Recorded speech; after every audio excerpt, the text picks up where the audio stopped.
I'm sure today, Kenyans have elected a hustler as their new president. Yes! For the first time, there will be a president of Kenya who is not in this picture. All the presidents, the four of them, they had only 4 presidents since the country started or gained their independence. They're all in this picture. But for the first time, they will have a president not in that picture.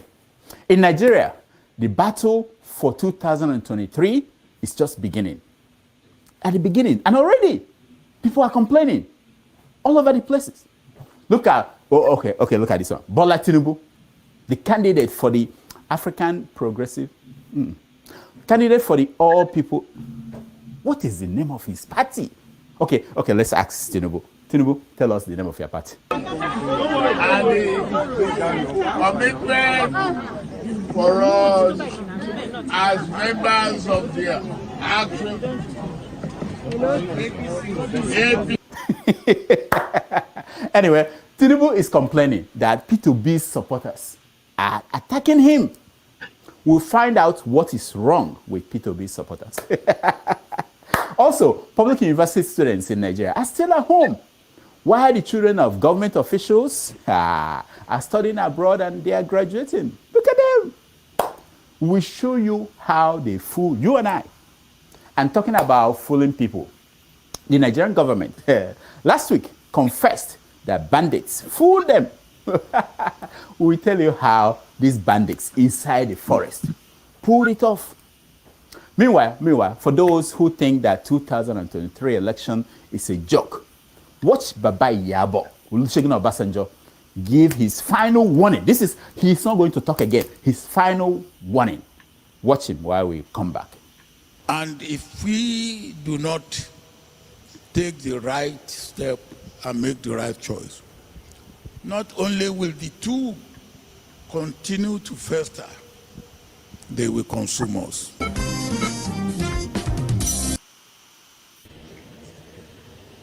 But seriously,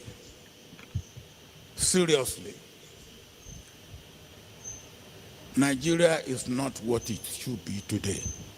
And if anybody says anything to the contrary, then his or her head will need to be examined. And nobody will do it for us. And nobody needs to be blamed. My late friend Ahmed, anytime you say, let us pray for Nigeria, he was always annoyed.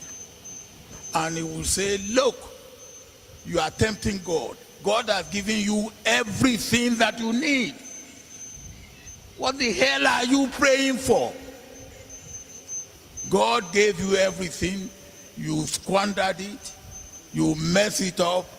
And you are praying to God. He doesn't believe that God will answer us. And I say, look, Ahmed, what is good needs prayer so that it will continue to be good. You are saying that this person cannot perform. Yet you are saying he in our party nonsense. I've told, if you vote party, the way you will suffer, me, I'll be here, I'll tell you, I won't suffer with you. Nothing will make me suffer with you. I know too much that I can't suffer. But I can tell you, look, you know I'm a man of God. Try to make mistake. Neither will tumble to 5,000. If you don't want another to tumble to 5,000, better tell yourself what to do. It's a word to you when you vote people who have nothing in their head. If you vote party this time, Nigerians, we go fall our hand and watch on her. All the things they are suffering, am I suffering with you?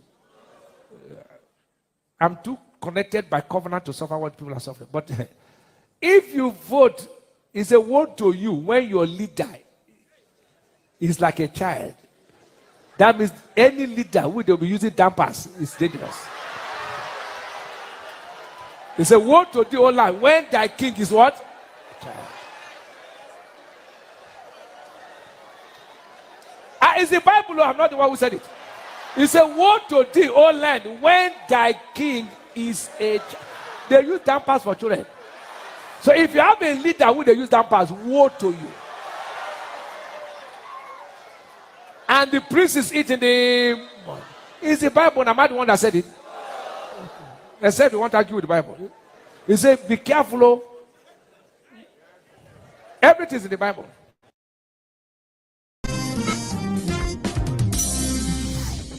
All right. Our first story is our policies improving Nigerians' lives since 2015, says Muhammadu Buhari, the president of the Federal Republic of Nigeria. Do you think he knows where he is day by day? Are you sure anybody they tell him anything? Has he ever looked out of the presidential jets? Look down at people, see what's going on. Does he? You know what? Play a video. Play this video.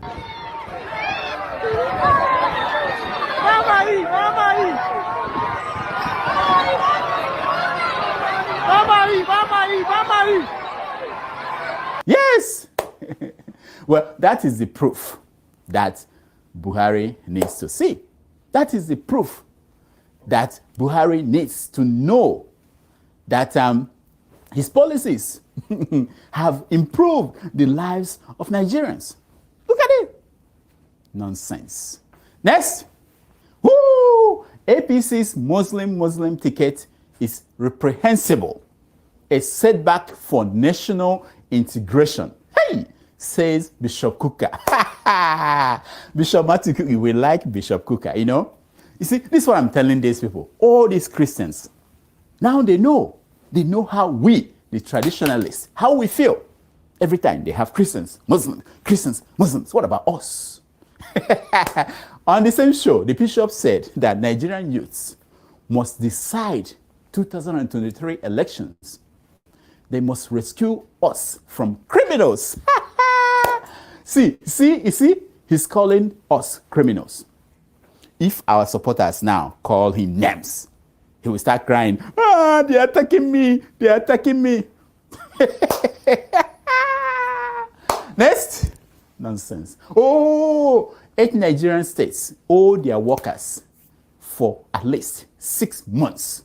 This is a report. 8 Nigerian states owe their workers for at least 6 months. 12 states out of 36 owe workers at least 1 month. Can you believe that? What do they eat? I don't know how it works in Nigeria anymore. Did you check if your state is on the list? I'm serious. That is the first thing you do. That is how you know which governor to wave at and which one to tell waka. If your governor has not paid the people of the state, waka. Just if you only see him coming, waka. It's not violent, he will understand. It's just waka. Next. This is a sad story. I don't like talking about sad things, but this is very sad. Some people mocked me when I lost my son, says Pastor Enoch Adeboye. Yes, some people. I'm sorry. I'm sorry. That is why I know that there are so many of us who are brain damaged. Why will anyone do something like that? Are they not going to die? Unless they are brain damaged. That is also why it troubles me when I see reasonable people complaining about people who write things like that. They are brain damaged. You can't do anything about it. You can't help them. Anyway, one last one. I was thinking about Jesus Christ when I wrote the song, Somebody's Son. That's Tiwa Savage. I knew it. When I saw that video, the way she closed her eyes, lost in the rhythm, I knew she was in some high heavens. I was thinking of another video of Tiwa Savage. I was thinking of another video. Anyway, the same thing happened to me when I wrote Children of a Retired God. I was thinking about Chukwu Abiyama. Yes, Chukwu Okike Abiyama. Because of that book, that God, Chukwu Okike Abiyama, came back from retirement. Came back.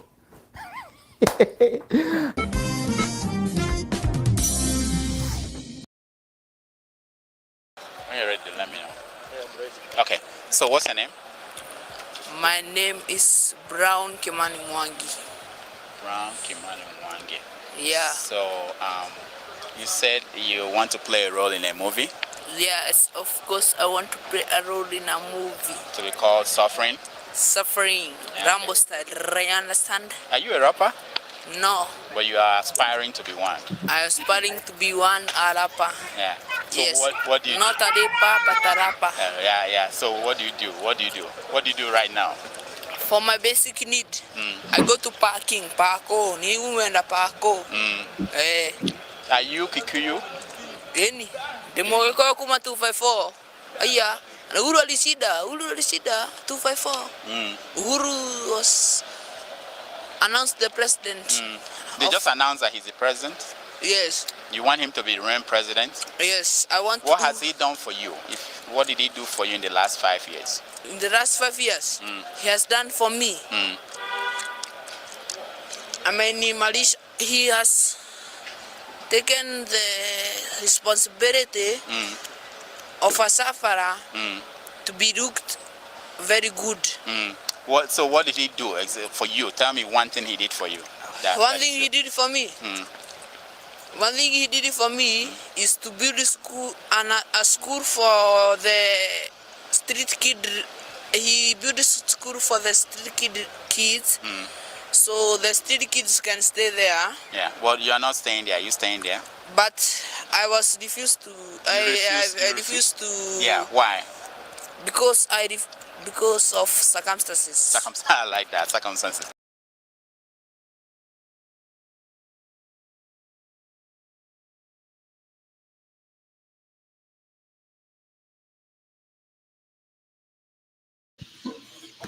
Hello, everyone. Welcome to another edition of Have Your Say 247. My name is Rudolph Okonkwo. Today is August 17th, Wednesday, August 17th, 2022. We have an exciting show for you. I hope you will join us. Our topics today, the first topic is your children born abroad. Why do you want them to speak your language?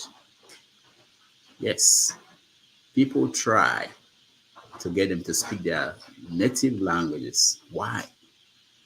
We want to hear from you. We also plan to have a gubernatorial candidate for Kano State joining us. But I got a message that he might not be able to make it. So we use that time to talk about all the events happening in Nigeria and across Africa. Of course, we had finally from Kenya the result of the election that happened a week ago. And the deputy president won, defeated Raila Odinga to be the president-elect. We're going to talk about that. So you can join us by clicking on the link. Already we have one of our regulars here. Raf, welcome to the show. Hello, Rudolph. Excuse me. Hello, Rudolph. Yeah, where everybody at? I don't know. The Kano governor, gubernatorial candidate. Yeah. He just called me and said he was confused about the time, and so we have to reschedule him. Okay, I was curious to see what party candidate we have. Yeah, I didn't want to mention his name. It would have been a surprise for everybody, but happening today. There's a confusion about time, So we'll get him back. I'll get him on Saturday next. All right. Paul. Paul, welcome to Paul, looks like you ate abado and corn and money day for that department now. So let's before we start, I know we talk about the kids and people who raise their kids abroad and the language, but let's start with the political events. Paul, what are you watching? What's going on? Well, the political event is kind of a little bit funny here and there. I think the Tinubu thing, the cost thing, you understand, they are taking it to another level, up and down. But for me, I don't get issues with that. Then I also, let me just deviate a little bit. And also the Ebonyi State, the governor and the other lady too, trying to kick the lady out. And these are things that can affect the APC as time goes. And these are just the little thing here and there for now. Okay. Ralph, what have you been seeing? What are you watching? Well, I've been watching our semi-Nigerian brother who just became the president-elect of Kenya. Because I can't forget the first speech I heard from him. I was like, this man is not Kenyan at all. This guy sounds like a Nigerian. What did he say in the speech? Well, I can't quote him word for word, but it's just the nuances, the way he was talking. I just said, this man's been coached by Nigerian pastor. You've met Nigerian pastor somewhere. But I found it interesting that I thought what the commissioners did, because it looks like there will be a legal contest coming up. Yes. It looks like a legal challenge will be coming up, but I thought it was very. I don't have respect for how the commissioners went about their complaints, because if, for the sake of transparency, which was something that Kenya's electoral body had been getting praise for from a lot of Africans, it was for the 4 commissioners to pull out and at first do that press conference and just say they are not down with the way they see the system. Is not transparent, that this result coming out is not what they can stand by. But they didn't give details and they just left it there. I'm against just throwing things out there and allowing people to fill in the gaps, because that's how you allow conspiracy theories to build up, and then you've had a situation where people might get pumped up into violence and that kind of thing. So it was very irresponsible, in my opinion, for them to have done that. And then the next day you start giving your reasons for stepping away, for not backing the head of their electoral bodies announcing the result. You have already allowed 24 hours for people to start filling in the gaps within that 24 hours. So I wasn't impressed by that, by what they did.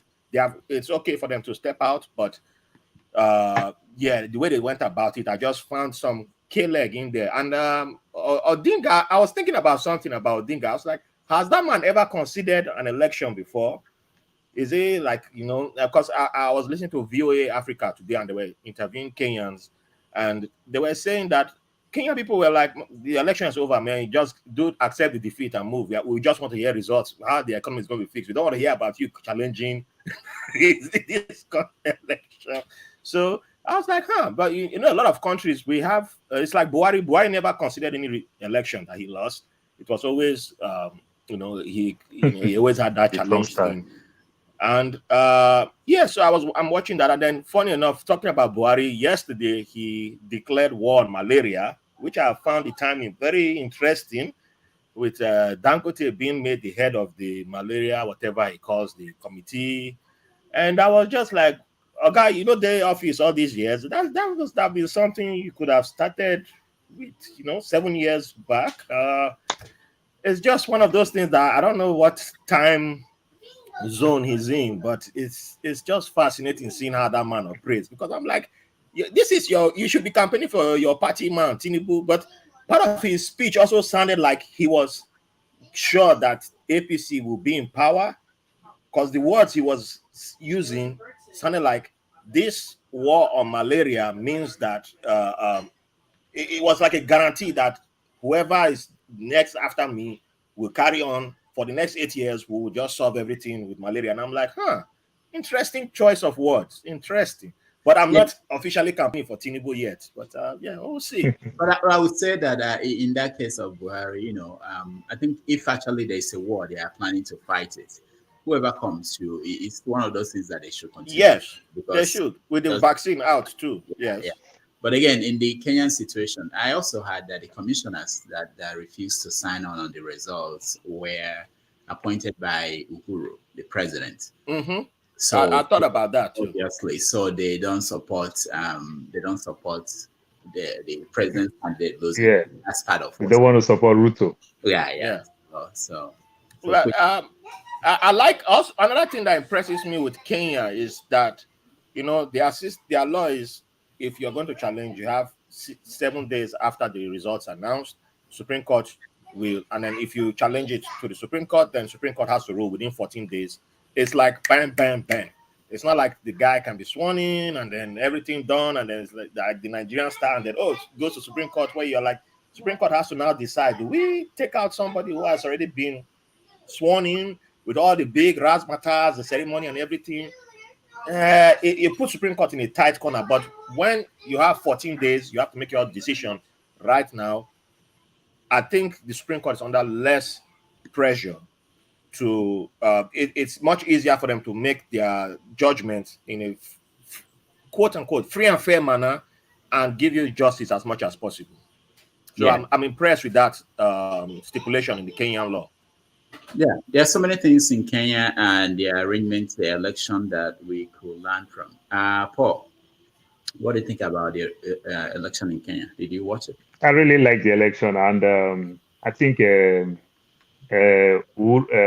Kenyatta, Odinga, already said he's going to court.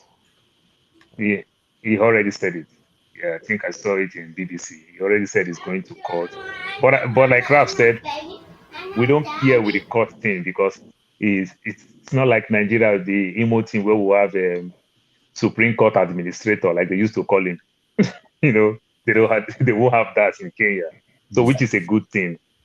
So I'm not surprised, but I still know that Ruto will still be the president. So nothing he will do. I know he just want to fight this fight. For all we care. He's 77 years, so definitely this is going to be his last time.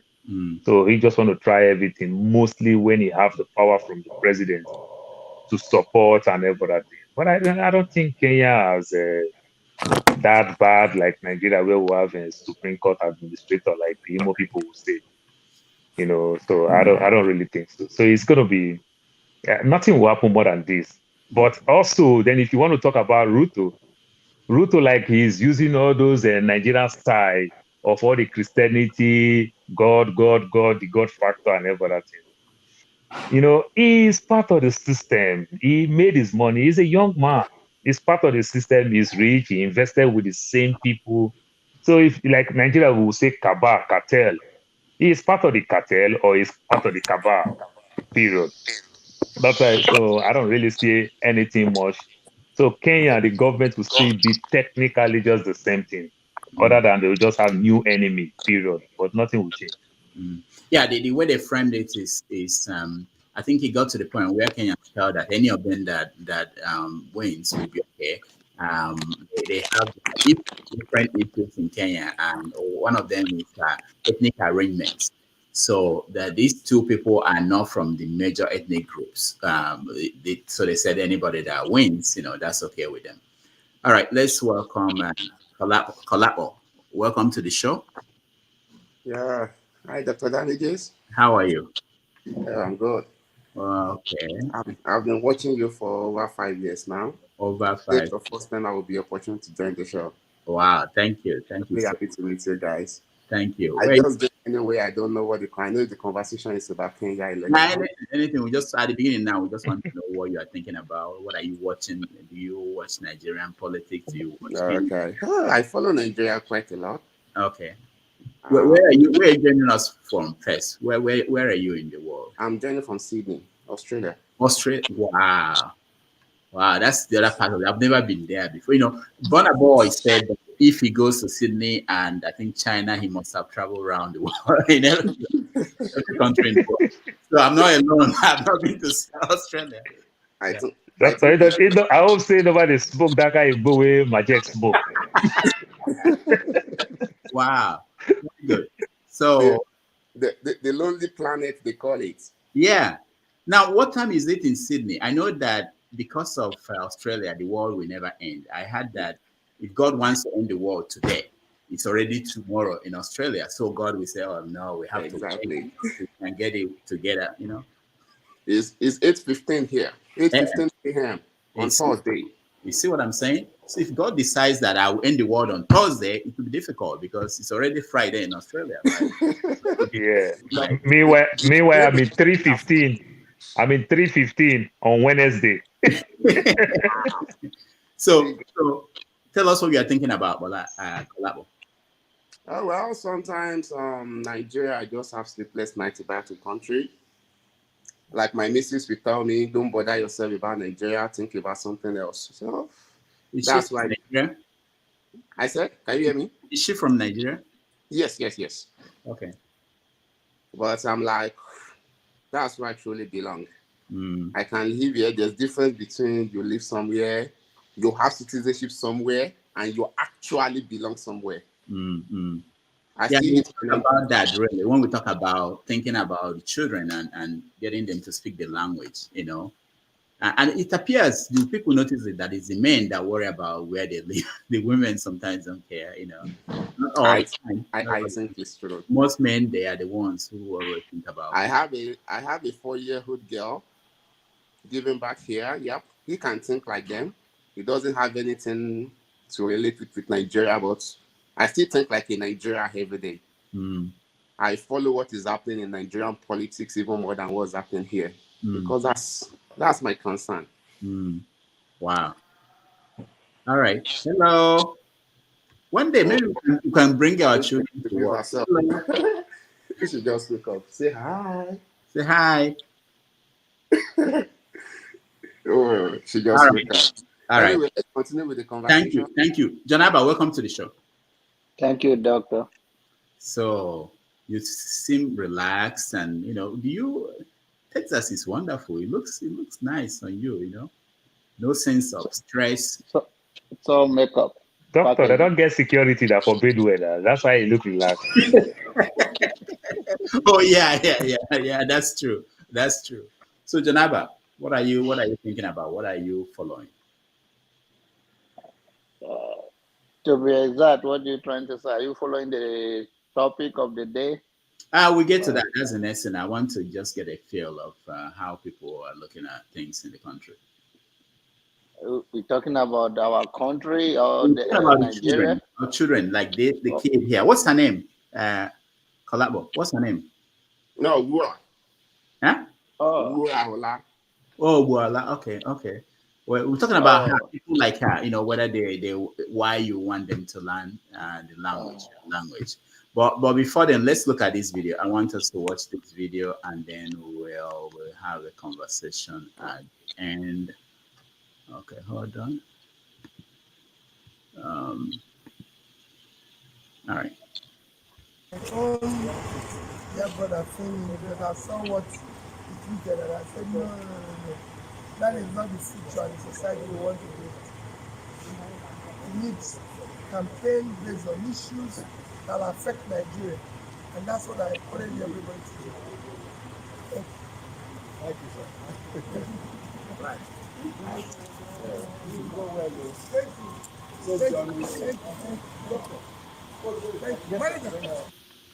All right. I think that is important. That is to be with Femi Kuti. During the week, I think this week or last week. I'm not sure when it happened. Either sometime this week or last week. Last week. Okay. So there was this report that Femi Kuti called Obi supporters zombies, and then he started getting threats. So Peter B now went to see him. Ralph, what do you think? You're off, Ralph. Your mic is off. Okay. What do I think of Peter Obi meeting with? This whole situation. For me, I think it's overrated. This talk of anytime people just want to get shine, they go after Peter Obi supporters, and if there's death threats, the Peter Obi is not his supporters, but it's like we are setting it as a standard where it's now like, we are trying to bring down Peter Obi through the supporters, and it's like, is it all his supporters? You pick one or two random people and say that's all the guy's supporters are like this or like that, and then at the same time the people are saying online is not his support is only online, it doesn't count, it's not real people. So I'm like, where is it? Even Wole Soyinka did his own too, like when they were insulting Tinubu.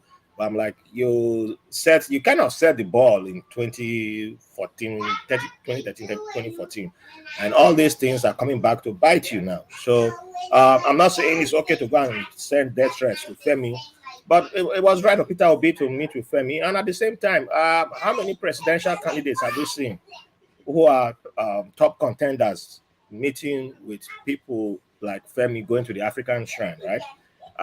It's because we still have this colonial mindset of if you smoke Igbo, you're a bad person.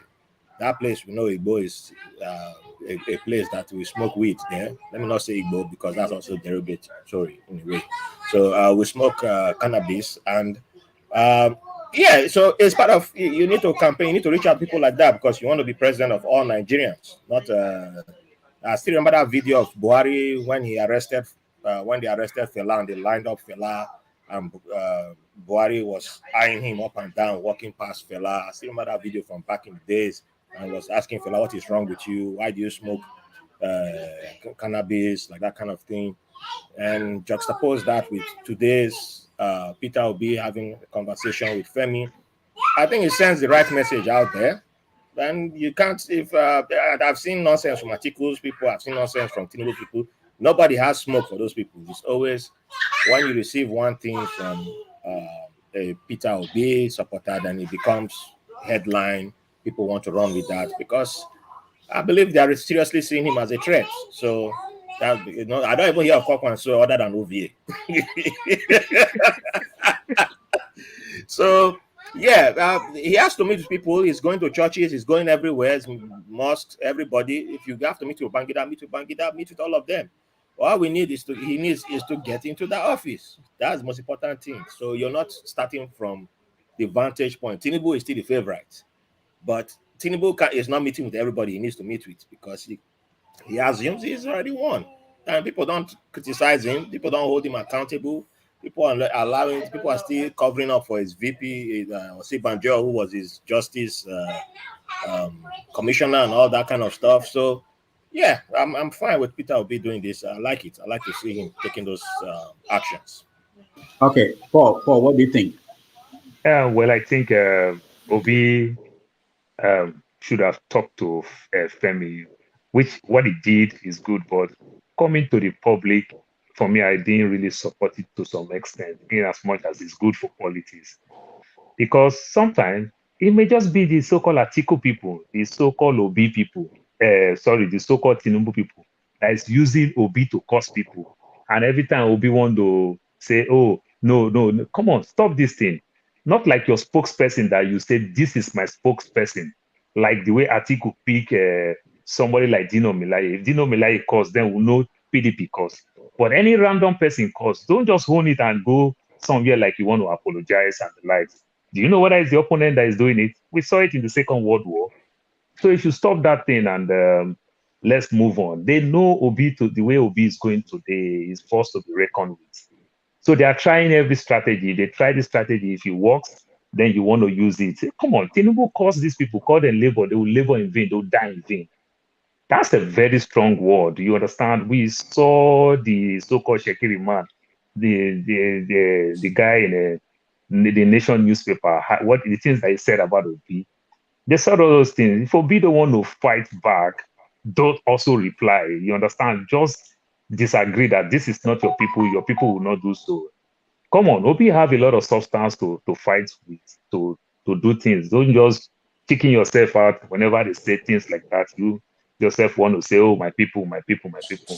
They don't have anything to offer. They run away from interview. They run from everything. You understand? So the man that is out there, they also want to use what to kill him down. That, oh, Obi supporters cause, Obi supporters do this, Obi don't have a structure. Is it not the structure that you are going there to go say structure is causing people? That's a structure. That's a structure right there. You understand? This is our nonsense African culture that will bring into everything we do in life. You know, the Yoruba people have one thing. I was born, raised in Lagos. Yoruba people have one thing. They have a lot of respect. They fondly cause the Igbo people when an average young boy which took an elderly man handshake. They say Igbo don't have respect. Yoruba will prostrate they call respect. But Yoruba have something that will say, you see a young girl will call a senior brother, will say brother or there. The meaning simply means foolish brother. You still respect him as brother, but you call him foolish brother. You understand? But that one is not disrespectful. You understand when you call your senior foolish, stupid, brother or there, brother Okonu, and you are still respecting him as brother, but you call him brother Okonu, brother or there. So they should just stop this thing and Obi should stop accepting anything, go apologize, that, this, and that. Stop this thing. Oga, if you are ready to play politics, play. Like I said the other time, Oga, go wear Jalamia. You don't go redeem. You don't go Dunamis. Go wear Jalamia. Make you go Kano, make you go Mecca. No waste all this time. They go apologize any kind of apology. You're on top of your game. Period. That's all I have for now.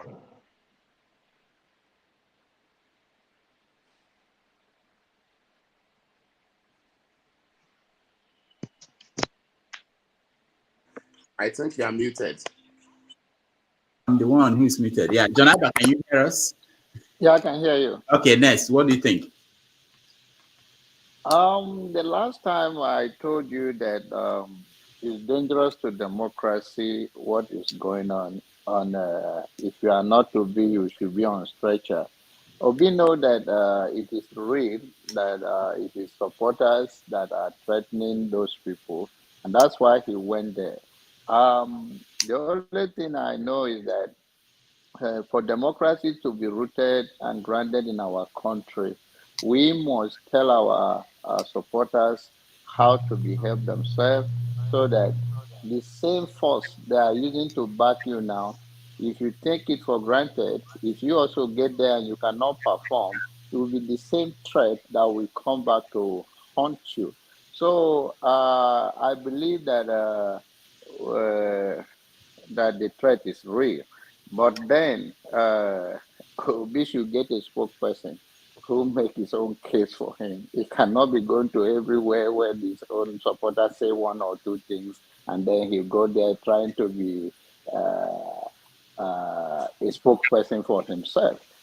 Those are dangerous also to his own security. And also he may turn his supporters off because if they want him to be a president and they want him to command some respect, he's been going to churches. It's also should put on jalebia and go to mosques. It's politics.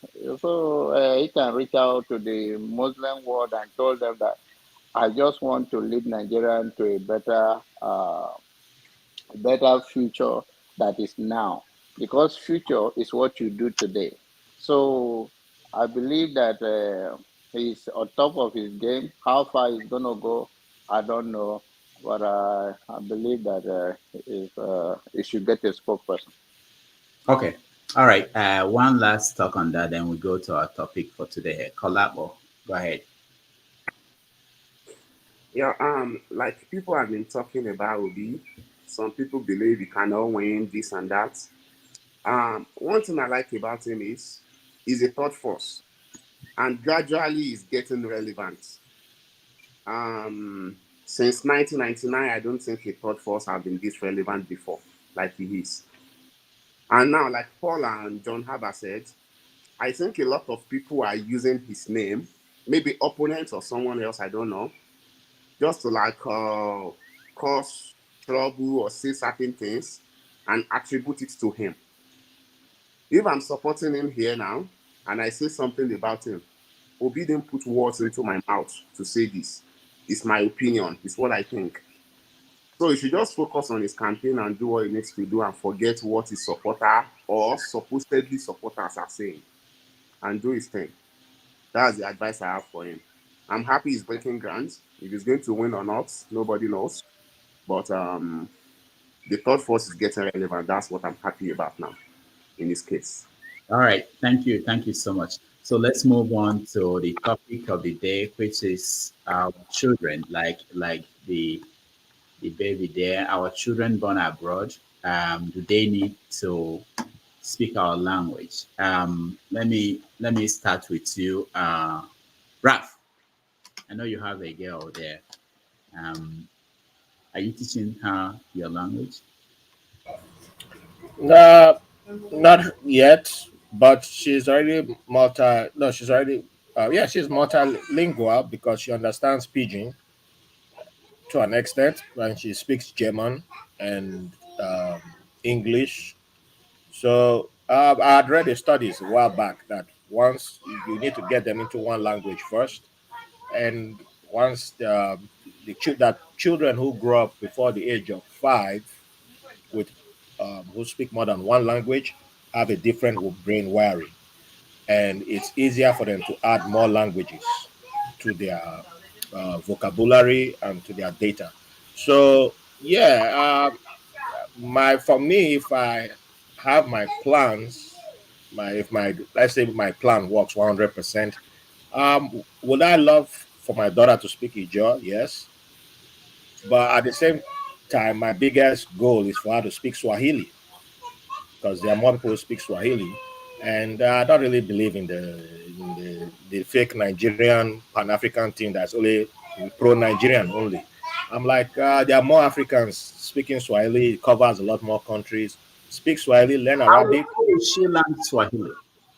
I've already been introducing her to on YouTube. I found a Swahili channel, so uh, she watches it's a Tanzanian YouTube channel, and they do programs in English, but sometimes you find the Swahili version.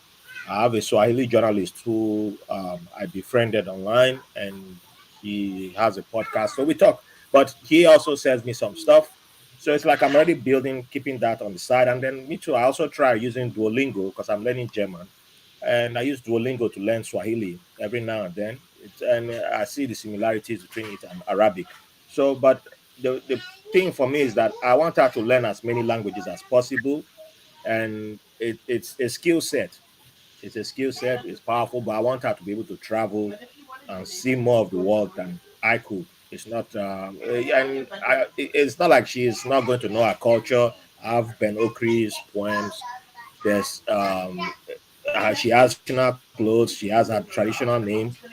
She knows where she's from, where her father is from, because she's from Brooklyn.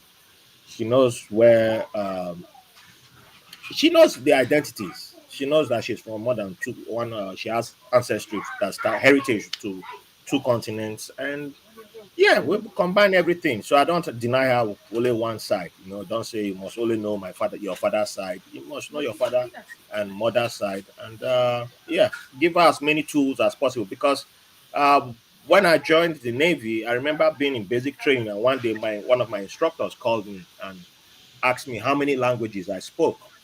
And I was like, I speak English good, and I didn't know. I didn't know why she was asking me, but she didn't want to tell me. She was like, but you're from Africa. You don't speak multiple languages. There's a test. I said, why you want to test me on languages? She said, because there's money. The more proficient you are, I'm giving away free tip now.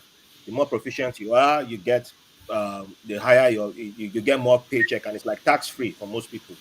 Um, there are jobs that are tied to your language proficiency. So you might not be Yoruba, but if you can speak Yoruba, Hausa, Igbo, those are like the big three recognized from Nigeria. You enter many fields. Google will take you right now in many places. So why should I limit my daughter to only my language when I can give her the world? And that's my thinking. So I will give her the world instead.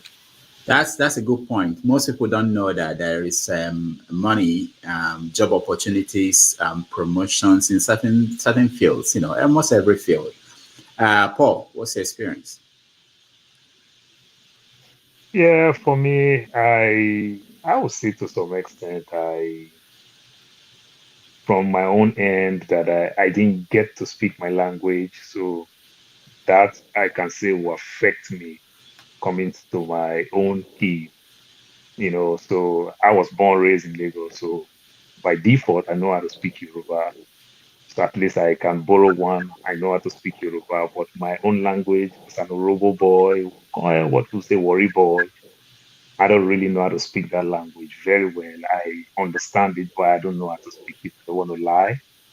Then when you talk about, say, multiple language, I really want my kids to speak Arabic and Mandarin because I really believe that's where the world is going. Like I tell my kids every day, I told my daughter, I said, easily you can join the CIA, you can join FBI if you know how to speak this language. If you know how to speak Mandarin at the top of most businesses, they can put you in the aircraft, you can fly private jet and go to China just to interpret and do stuff like that. So my most preferred language that I would really want my kids to speak, basically not really my language, even when they can learn it, it's Mandarin or Arabic. You're lucky that forefathers is not here, and you said that you want your kids to join the CIA. Doctor, like I used to tell forefather all the time, Make I sure. don't want to be like Festus Kiamu, whose fathers will complain whose father will be smiling in the living room, but go to the bedroom and complain about everything. I don't want to be so. That is my honest truth. Yeah, that's key. But you don't want to teach her Yoruba that you speak. Oh yeah. Like my daughter, she CV speaks, and she likes it because she likes the food so much. My daughter like our food so much, and she's learning it. You understand? And the funny part of it, my daughter will say, "I like to marry a white man," but she likes our food very well. I say, "Oh, the white man will run away with your food." And they say, "Oh, it's smell fish." She said, "Leave it." You understand? But my son don't even go there. My son Akata. He don't even want to go there at all. So he don't want to go there at all. But my daughter so much like it. So with my daughter, I may likely achieve more. With my son, maybe the day he made up his mind, that can hurt. Yeah. Okay. Collabo, what do you think? You have your daughter there with you. Are you teaching her the language? Yeah, sir. I'm Yoruba. My wife is Yoruba too, but I will call her half Yoruba, half Hausa. She's more Hausa than Yoruba. How is she from Para? No, Okay. she doesn't come much. Okay. But she grew up in the north. Okay. Okay. Both parents are Yoruba, but grew up in Sokoto, Yeah. Kaduna, and Heights. Okay. So she speaks a bit of Hausa, but Yoruba very poor. Okay. Okay. So with that, because of that, we don't speak Yoruba in the house. So maybe the girl will have picked up from that. So teaching her Yoruba or Hausa is going to be, Yoruba will be my responsibility. I was trying, but it's not as easy. I need to say this and say it in English again to understand. Let me see if she will be ready. She's playing her games. Do you want to speak Yoruba? Huh? What is food? Yoruba. No. What is food? Oúnjẹ. What is water? Omi. What is daddy? Baba. What is chair? What is let's go? Chicken. Well, she's trying. She did well. She did well. Just few words. Very That's good. it. I'm able to teach her. I relented anyway. I have myself to blame for that. No. But sometimes I think when I see like Filipino, Chinese, Arab speaking another language to their kids at home, it might be somewhere I want to tell her something I don't want people to know. There's a way I can say certain things, or even giving signs. Nigeria, we know about science. Your parents don't need to tell you, don't take that for you to know. I don't think Oyinbo kids know that. You need to talk to them like there's a way they will look at you, certain things. That aside, but teaching language, I won't say Yoruba is not a good language these days, but I'm thinking of a language that is more recognized internationally. Like you are here, you speak Yoruba, it can still be relevant one day, but it's not likely to be as relevant like if you speak French, Arabic, or Mandarin. My friend's brother in the military in US, at a point in time, because he speaks Yoruba, he said they added some money for him. Yeah, that's what Rafa. They are doing some interview, maybe visa interview, or they want to hear something, they will send in some audio tape. Can you translate that and send it back to us? He's going to do that. That's how important it can be to be able to speak another language, I was in, we learned French in secondary school in Nigeria. Just at the periphery, not really French, I will say. And to an extent, I'm one of the best students in French class. Then I was in France in 2014 for 8 weeks for training. In my own self, I was like, oh, I understand a bit of French. I will be able to do one or two things. I got there. I don't hear one word. Just like, oh, so I thought I learned French, so I was wasting my time all along, thinking I knew anything. So if I want her to learn a language, maybe French or Mandarin, I will need to enroll her for that. And the Yoruba part of it, I'll be speaking it to her at home. And my dad used to say something. He said, they believe people that can speak 2 or 3 languages, it's like it opens their brain better, especially at a younger age. And it's easier for them at this stage, really. If you tell me in Hebrew what 2 or 3 things are today, ask me back tomorrow or next tomorrow, I've forgotten. If I tell her today, if I ask for another 2 weeks, she's still going to tell me exactly the same thing.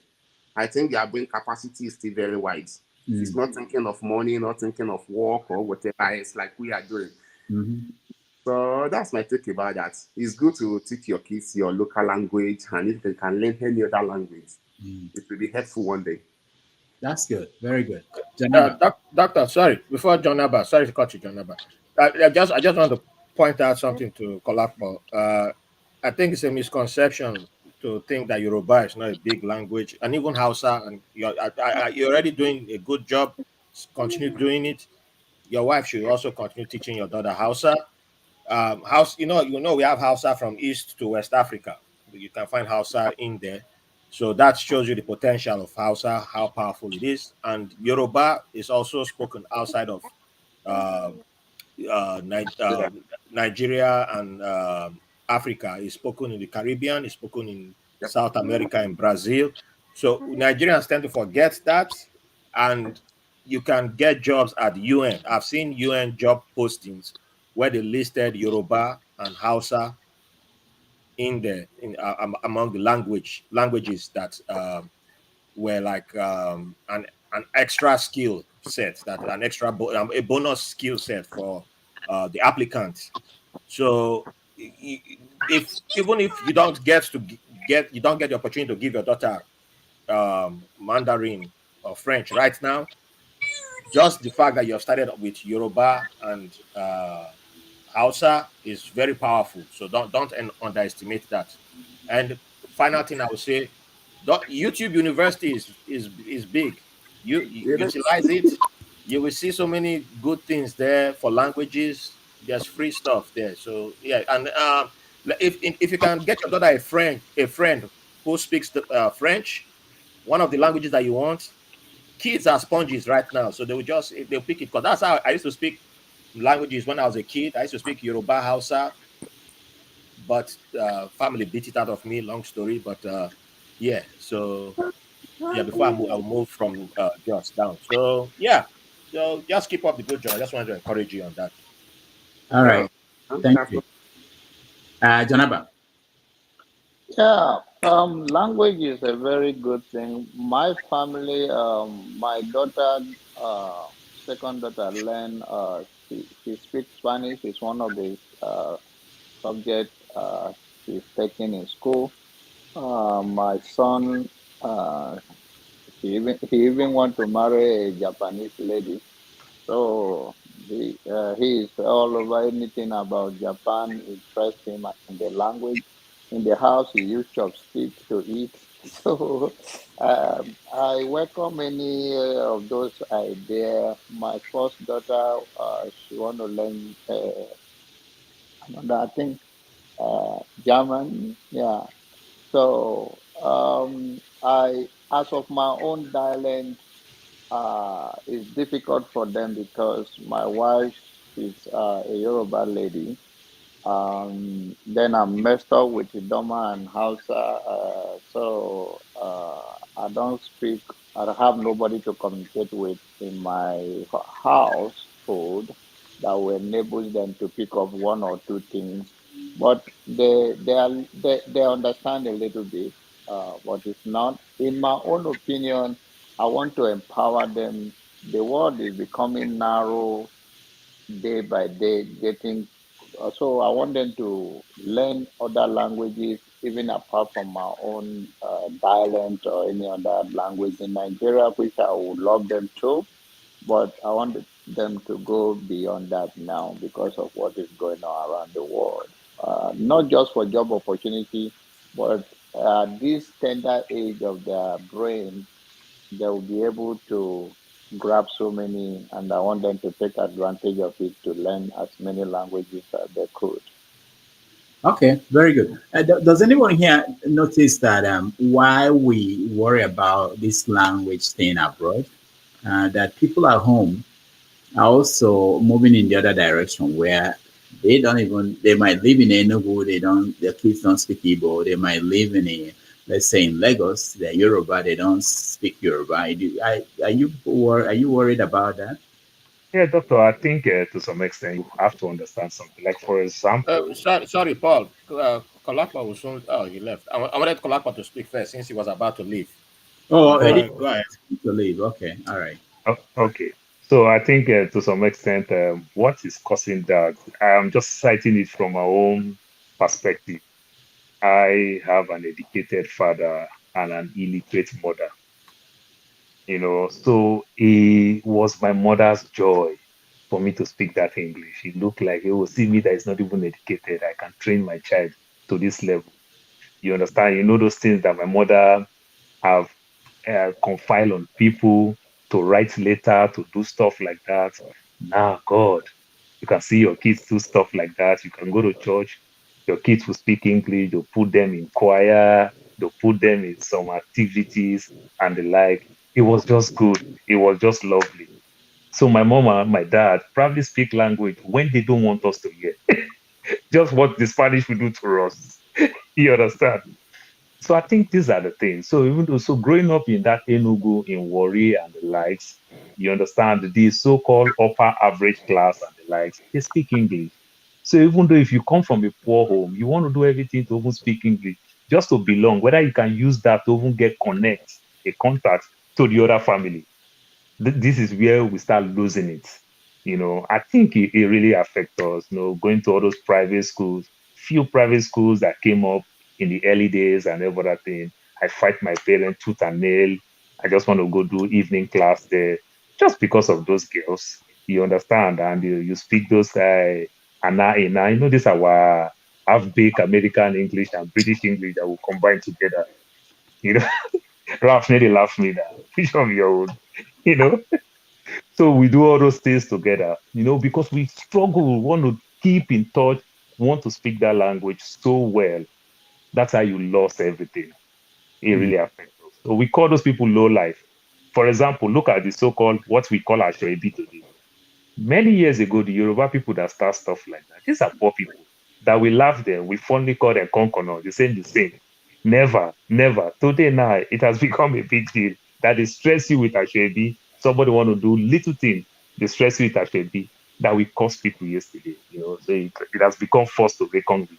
Hmm. I think that's how it started. Okay, Rap. I think we are forgetting the elephant in the room: colonialism. That's all it is. Because without colonialism, we probably would be, that was what made it cool to speak English. That's what made it cool for us to, um, for our neighbors to be francophone. And if you go a little bit further, you see the Lusophone countries, and I've forgotten what the Portuguese ones are called in Africa, around the world, African included. So, yeah, because like I mentioned earlier that I was being beat when I was a child, and I didn't realize that most people in my house spoke like four languages. So I've mentioned on this program before that I have uh, ties to Ghana, and yeah, but I have family members who spoke Twi, who spoke Fanti, spoke different languages. But as a child playing in Jos, nobody taught me Yoruba. Nobody sat down and taught me Hausa. I don't know how, but before I was age 4, uh, 4 or 5, I was speaking Hausa and Yoruba from the kids who I was playing with. There were two kids. I only remember one of them's name, and they spoke fluently. I had an Idoma family. Were they Idoma? Yeah, they were Idoma, who was like my best friend then. But I don't think they spoke their language. If they did, I probably would have picked up their language. But I still remember being beat up at home a lot because they said my English was not good. That's the memories that I always have of getting flogged all the time. Like, what is wrong with you? You're speaking Yoruba. What is wrong with you? So I started thinking that in my mind, it's like I'm the only person that speaks Yoruba. I'm the only person that speaks Hausa, and then we will now move from Jos to Benin. When I arrived in Benin around 87, all the children around me were mostly Yoruba. None of them could speak Yoruba, but they were born and raised in Benin, Yoruba parents and all that. None of them could speak Yoruba. So now I'm a guy who can speak Yoruba, but nobody's speaking Yoruba with me. I had one Igbo man who I used to buy, we used to buy stuff from, but I didn't go all the time because we had a housemaid back then. And he found out one day that I could speak Hausa, and he spoke Hausa to me, and I responded. And he was so impressed that he gave me candy and that buttermint. And I was like, oh, yes, so it's good to speak Hausa, but with time, I won't have access to that man every day. So that's how I will lose my ability to speak Hausa. That by the time I was age 14, I don't speak Hausa or Yoruba for like 7 years. And then by the time I will now end up in Ibadan, life will have me sent to Ibadan. Everybody speaking Yoruba to me. I'm oh boy Yoruba, oh boy Yoruba. Oh, no. I'm now like and then one day one of the people who used to beat me in the family will now be like, did you used to speak Yoruba when you were a child? And then I discover that person is speaking Yoruba, and I'm like, sometimes we don't even realize what we are doing to our children. Because by then I'm a teenager, the only thing I want to learn is English. So even when I was in school and they are teaching French, guess what? I didn't take notes. I'm like, I'm not taking notes. Why I need to learn French? I'm a British subject. We need English.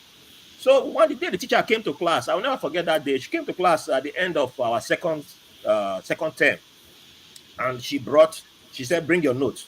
The whole class, nobody had been taking notes. So the woman got mad, got the teacher who likes to flog people. That guy came with like different strokes and gave all of us 10 strokes on our back.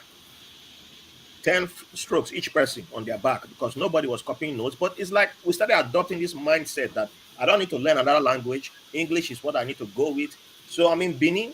They are teaching Benin in our school. I went to Word of Faith. No, I went to Army Brigade, but no, they didn't teach Edo in Army Brigade. But in secondary school, junior secondary school, they taught Edo, Benin. Nobody wanted to. I didn't care about learning Benin because by then now I'm fully into the English. I could speak Pidgin English, luckily enough. But and yes, Pidgin English is also a language too. They call it Creole. It's Nigerian Creole. If you have to take one of these language tests here, just an FYI.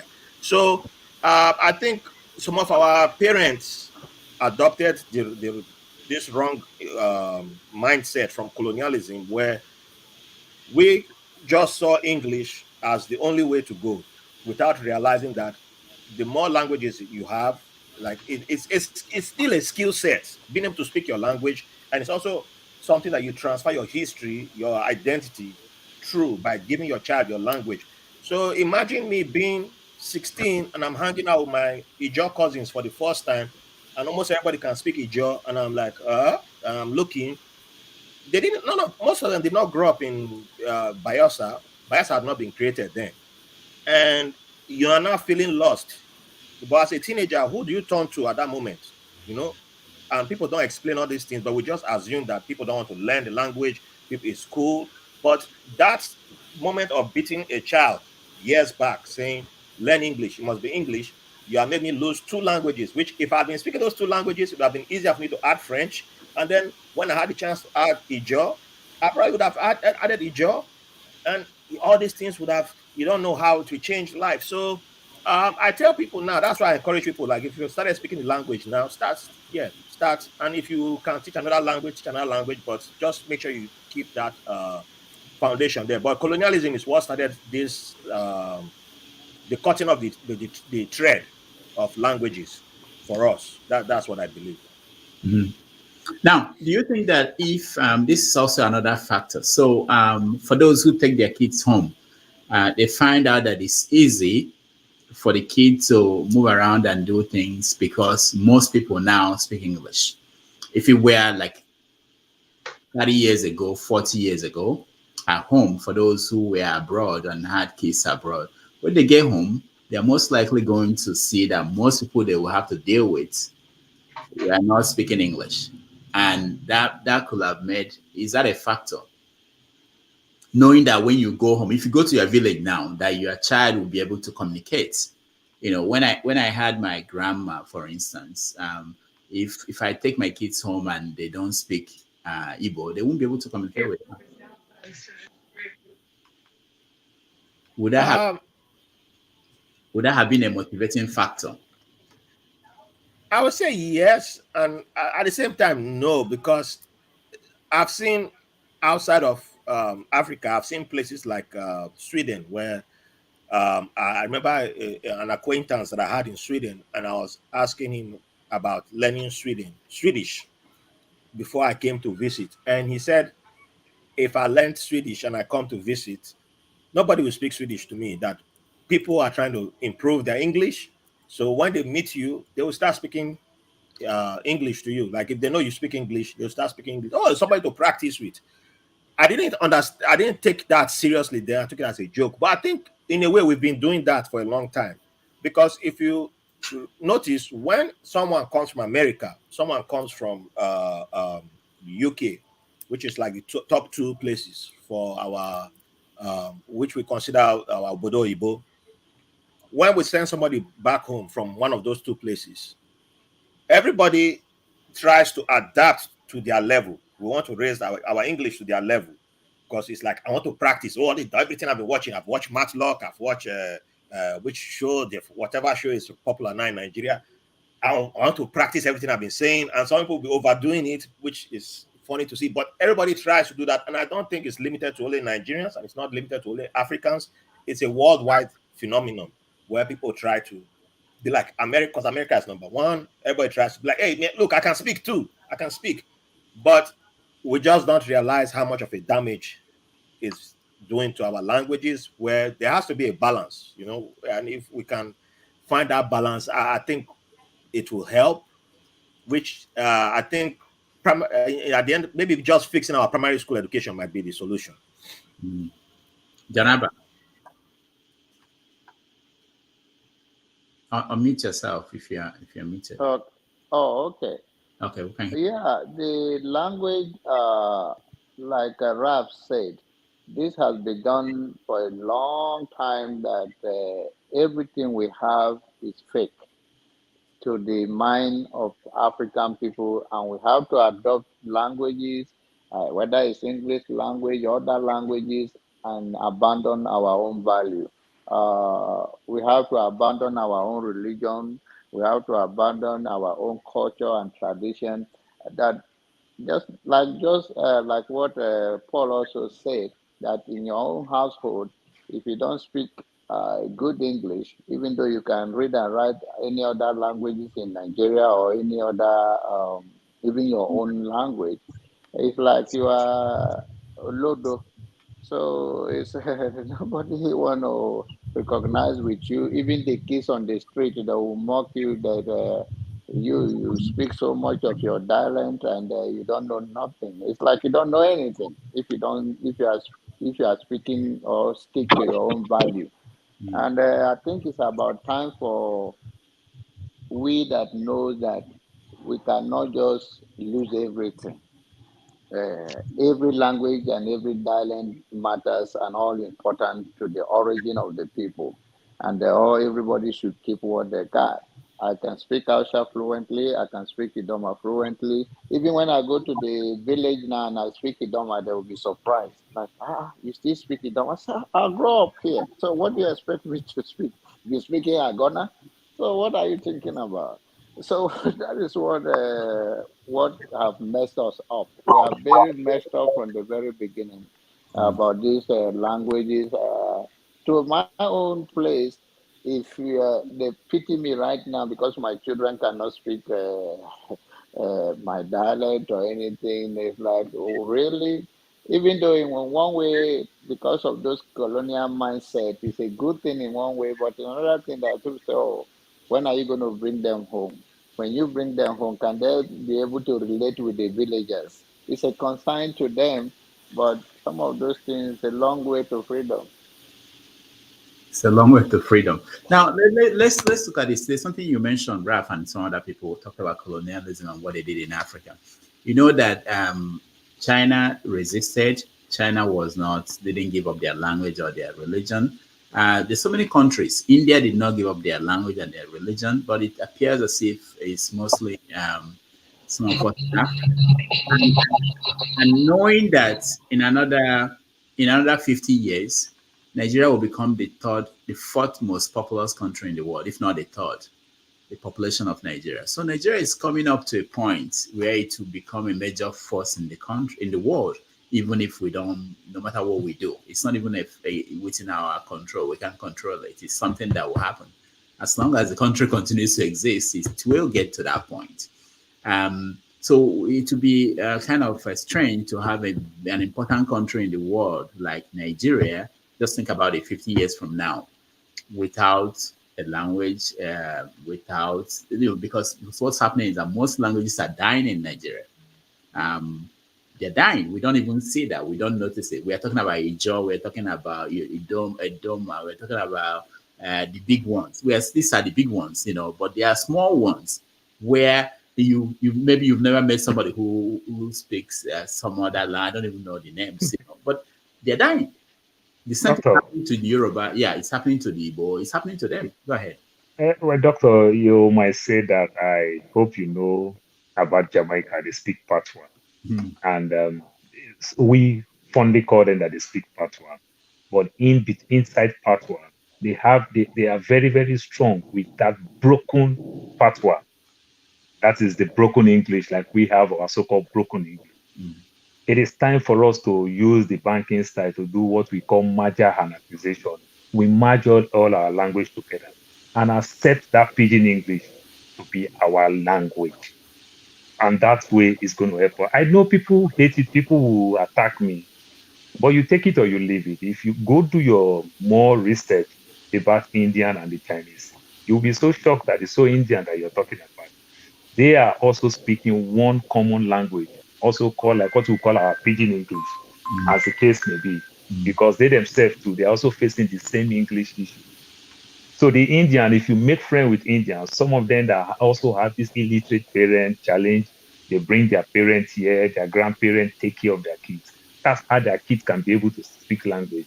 But some of them that come like me and start raising kids, their kids also struggle with language. You'll be so shocked. Mm. It's just this funny touch and here and there, good morning, morning, how are you? You understand, and the likes. Like I will pretend and speak my Orobo. You understand, my Jerry's just touch and touch and touch. But if I'm speaking it to my own people, I just become comedian. They'll just start laughing, say, "What are you talking?" So it's everywhere. So like Ralph would say, the big elephant that has catches up with us. Then also, why is catching up with us tremendously? It also affects us with also tribal, because doctor, the way an average Americans will bully us with our accent, the same way they bully my kids, they bully us when we go to Nigeria too. You understand? They say anything, they laugh. My daughter say, "I'm hot." Say, "What is hot? Hot." Oh, now hot style they call hot. Everybody start to laugh. You understand? Just what America will do. So when you get this thing too frequently, the girl that is so happy to visit home, you understand, she's eating a bar, everybody is laughing. She didn't eat a bar, she didn't eat a bono. Everybody's laughing. So now she's even shy to eat what she eat every other day. So also tribal, it's also catching up with us, apart from we'll say the colonial thing. Also tribal is just messing up the whole thing from back and forth, and so the best way is just for us to just acquire that in pidgin English. Let us accept it, and it will grow us in strength. Like how do I do if I'm in Walmart now, I see somebody speak Igbo. How do I communicate with him? I speak English, and if another person is there, we'll move fast forward to Brooklyn. We'll speak pidgin. You understand? Now we sell that so-called person that understand English. You understand? So we can use that. But if all of us want to fight and say I want to keep my Igbo, I want to keep my Shekiri, I want to keep my Robo, I want to keep this. At the end of the day, all of us slowly, we will lose it. Like my brother Jonaba, Idoma, they don't go ever be governor of Benue. I know you take it to politics. Before we go to Kyrie, I'll come to you, okay? Omoye's Connor said something. She wrote, we should get into the practice of teaching our kids in our native dialects. So when we talk about that, I mean, you find that there's a challenge in actually doing the teaching, and we pointed some of those challenges, like people who did not marry people from their own ethnic group. So one parent will be forced to speak English to another parent, but it's even where you have the same people from the same ethnic group, it's difficult because you speak to the kids in your local language at home. They go out there, they confront English, and they think that's the language that is more practical than the one you are speaking to them at home. Anyway, Kaide, welcome to the show. Thank you, sir. Good evening. Yeah, it's nice to see you. So I see that you are driving.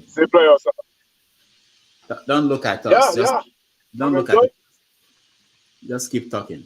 So are you having any challenges teaching your kids? Oh, first of all, I'm assuming you have kids. Yeah, I think you have kids. I think we talked about it.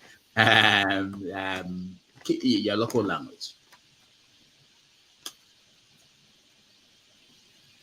Well. Yeah. Okay. Go ahead. Go ahead.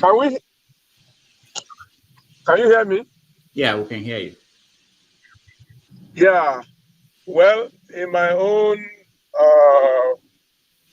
from my own position, I just feel it shouldn't be an issue that we should be worried about.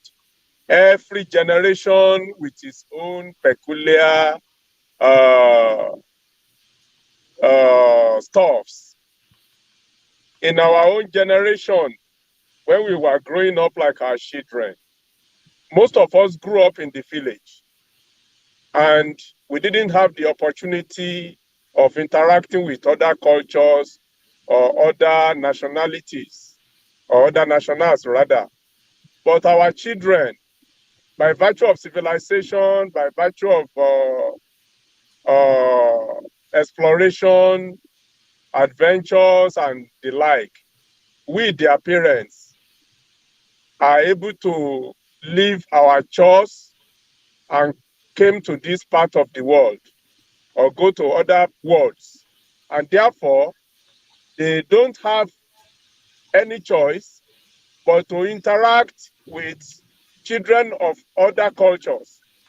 And in the process of doing that, they give up a lot of things that naturally they wouldn't have if they remained or they had remained in Nigeria or other places where we brought them or we took them from.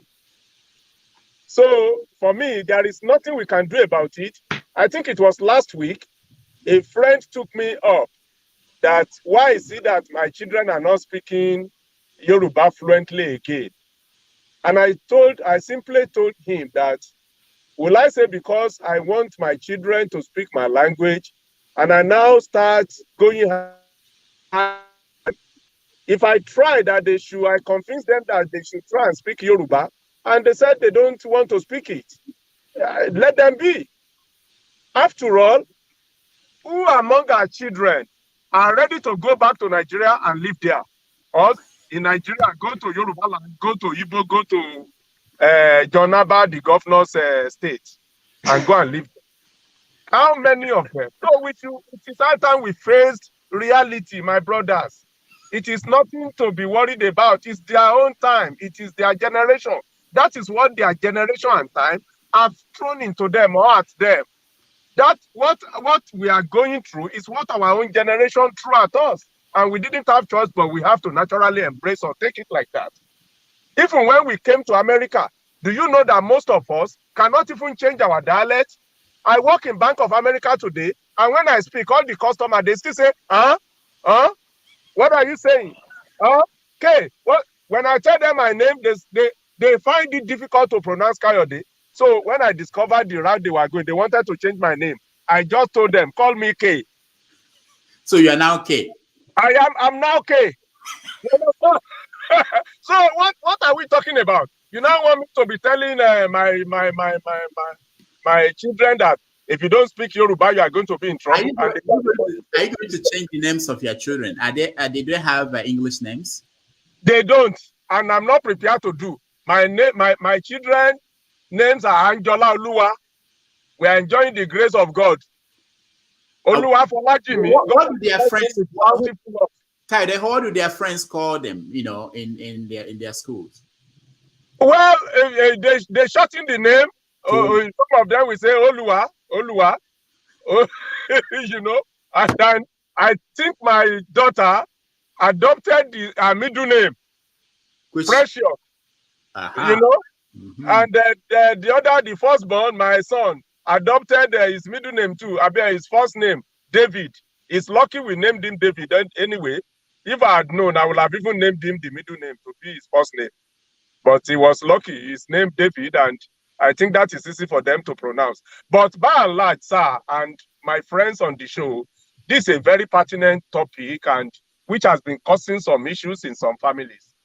Our wives are not also helping matters because some of our wives, I don't know whether it is like that in your own homes, my friends on the show, but I used to have that trouble. My wife will say, be speaking, we should teach them to be speaking Yoruba. And I tell her, well, I cannot force them to speak Yoruba. If you have the time, you can go and buy ABD and be teaching them. This is where we have brought them. This is where most of them are going to live their life. I can bet you. At times, ask your children, when do you want them to take them to Nigeria? And you will hear the response. You will not like it. I'm telling you. Most especially some of them that listen to the news that they hear about Nigeria, they will tell you, fuck that. What are you doing there? That country that they kill people like chickens? I don't want to go there, man. Dad, talk another thing. I don't want to hear, man. You understand? Children that is under 15. My first son is just 14. But when he's talking to you, he's talking like a university graduate or like a master's holder. So my dear brothers, let's face reality. All we should be concerned about is their morality, is their attitude and character. Let's preach the gospel of discipline and try to make them imbibe some of our good cultures, which is that of respect, humility, decency, and hard work, indigeneity. So Kayode, in your hometown now, when they write your name, your father's name, your mom, they do the family tree, they say Kayode, and then Kayode went to America. They ended there. That's it. Yeah, that's it now. I mean, it's 200 years ago, the family will be good there, and it will still remain went to America. The other family tree continues. Kayode's son went to America. Doctor, you have come again, I beg. I'm still on high. Ralph, you're laughing. He has a good point. It does, but I have some things to say about what our brother Kayode has said. Yes, sir. First thing, let me start with the name pronunciation. That's a form of racism when these Oyibo people say they cannot pronounce our name. Because I always ask them, how can you pronounce Tatanovsky, Karyanovsky, those kind of crazy names? It's easy for you to pronounce it. And when you see Kayode is easy, but you just want to make the effort. I mean, if I give you Urobo names, the Urobo names is the one that give me Urobo names and Agbo names. Those are my kryptonites. That's where me I struggle. But don't carry this local war come here. Some of those names, yeah, I understand. But if when you see my name, Oyinlaifa, what is this, man? What is that? Yeah, that nonsense. Nonsense. If I give you Russian name, you go pronounce that. If I give you all this long Czechoslovakia, you go pronounce that one. So don't give me that nonsense. They can pronounce the name if they want to. But I hear your point about children being who they want to be and this generation. However, I still say, but let me start with what Omoya's Corner said first. She said children in, because I think it ties into what I'm saying about children in Nigeria should be taught in their native dialect at schools. That's not possible. And I'll tell you why. I gave you my example. I was born in Jos. I am not from Jos. What do you want to do? Do you say that everybody should always stay in their local, in their village? They should attend schools in their village, because that's the way you can guarantee people having access to their local dialect. Paul was born in Lagos. He's Urobo. Were there Robo teachers in his school that would have taught him Urobo?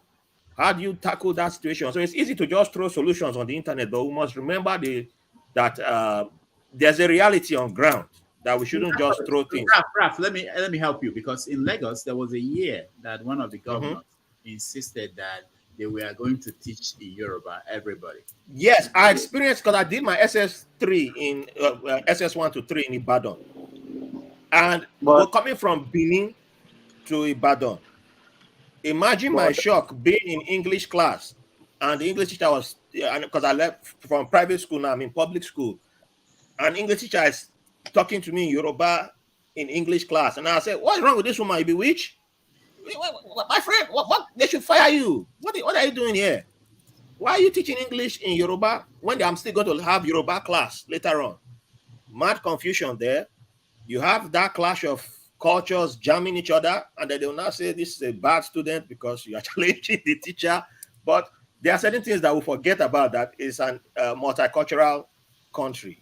And Paul mentioned something that I actually had written down, the Pidgin English solution, which I think we underestimate children. You have to start giving children the option right from time. So my daughter used to sing Joro. I don't think it was age appropriate for her, that song from Wizkid, when she was like 2 years old. But I used to play a bunch of Nigerian songs from Fela to the current songs. And she just one day started singing Joro and was dancing.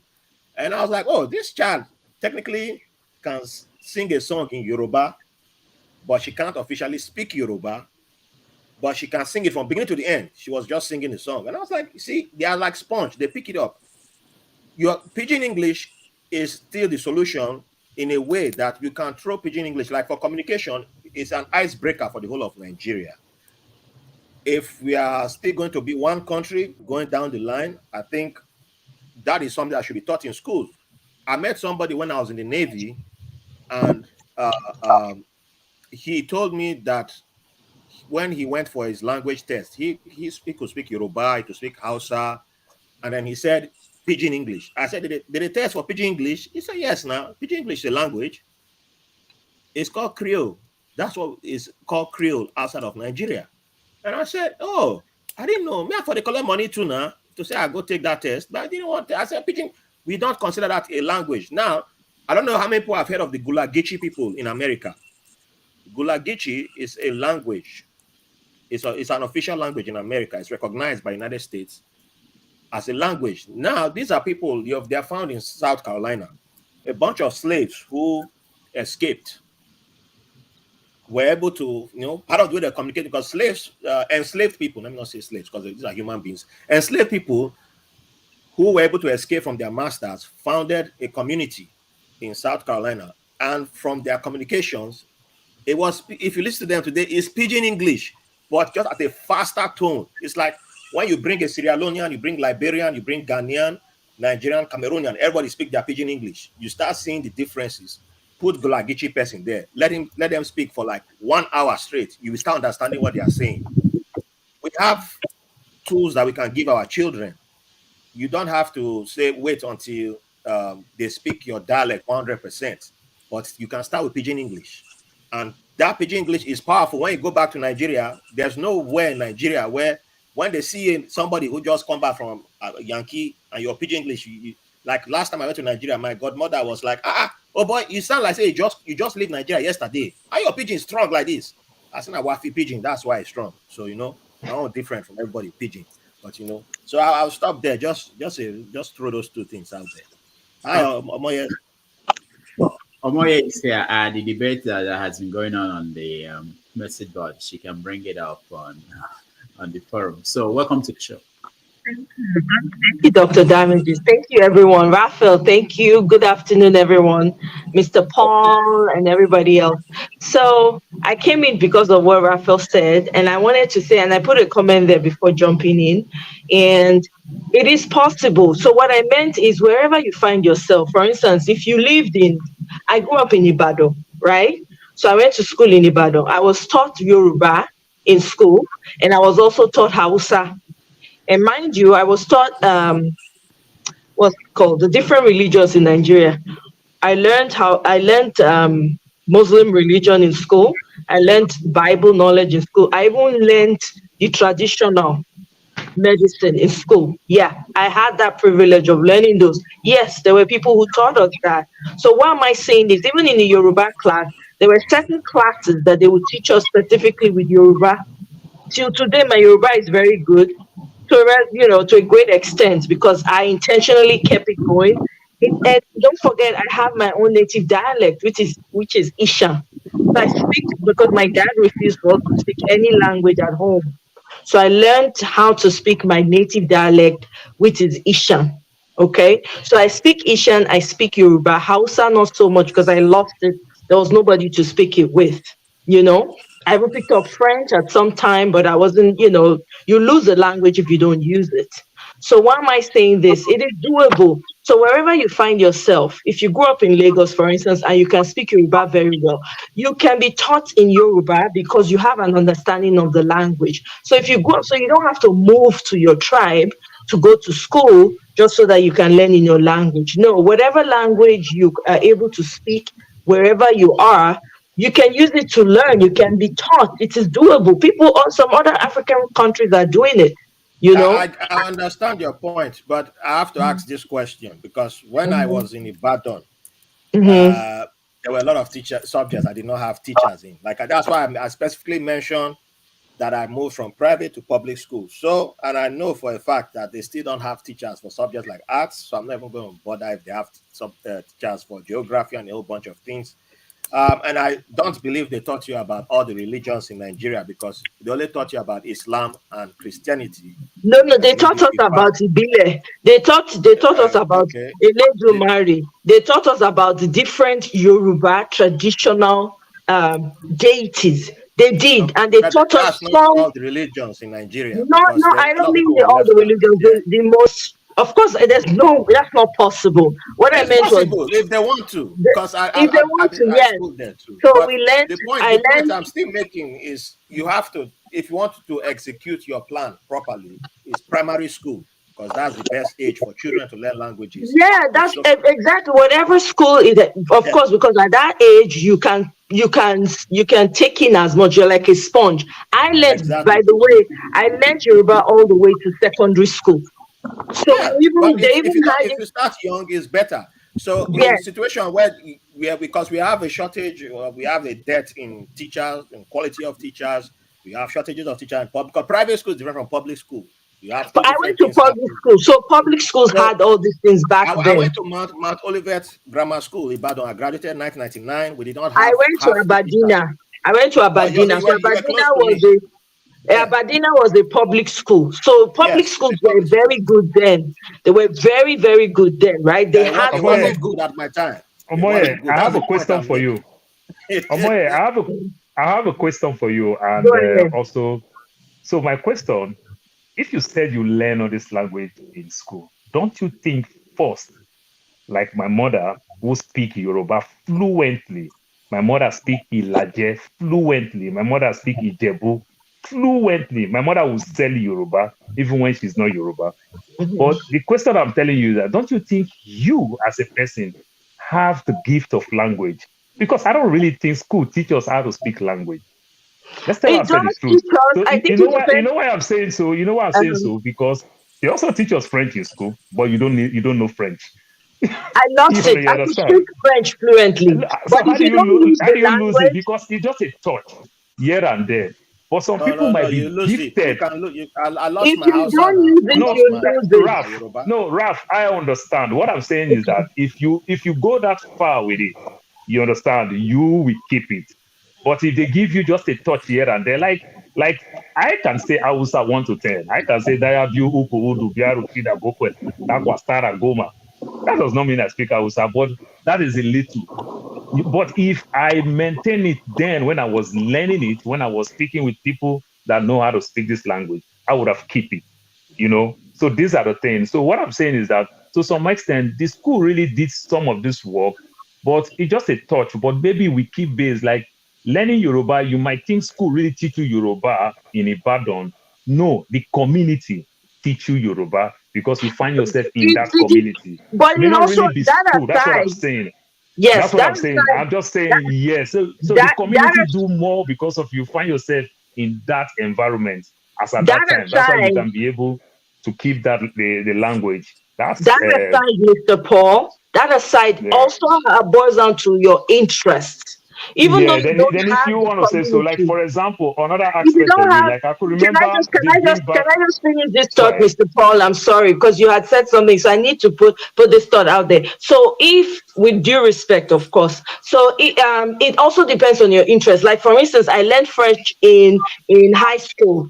What's it called? First year in high school, I learned French, and I was very fluent just by learning it with our teacher because our teacher spoke to us. The entire conversation was always in French. I still know how to speak very little. There are some things that I would hear and I will understand what they're saying. I don't need to hear, I don't need to understand the entirety of what they're saying, but I have an idea of what they're talking about. So, but if you don't, even with the interest, I didn't have any French person around me, but because I had an interest in the language, right? And because it was very conversational in class, and when we're in class and outside of class, those of us that were in class, in French class, we speak French with ourselves outside of class if we're on break or whatever, right? So at the end of the day, it's your interest. But it all boils down, if you don't use the language, no matter how good you are with the language, you will lose it. And of course, I understand your idea that there are people who have a flair for languages. And I do have a flair for languages. I do. I know that's something I know I have, but interest also plays a role because I have friends who did not have the interest at the time, but they speak very fluent French. They speak very fluent Hausa because they had an interest and they kept it alive. Yeah, because you know why I said so? Because I'm talking about like bring back our girls, this kidnapping that is going on in the north. Asari Dokubo said something. It makes me laugh, but in reality, you'll be so shocked where they kidnap secondary school students. By the time they release them, every one of them they interview, none of them can even speak Pidgin, talk less of English.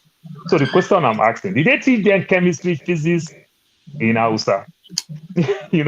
So it will be so shocked. So that's why We I know believe. that there's a stark illiteracy. The figures regarding No, illiteracy. I'm talking about senior secondary school that were kidnapped in the north.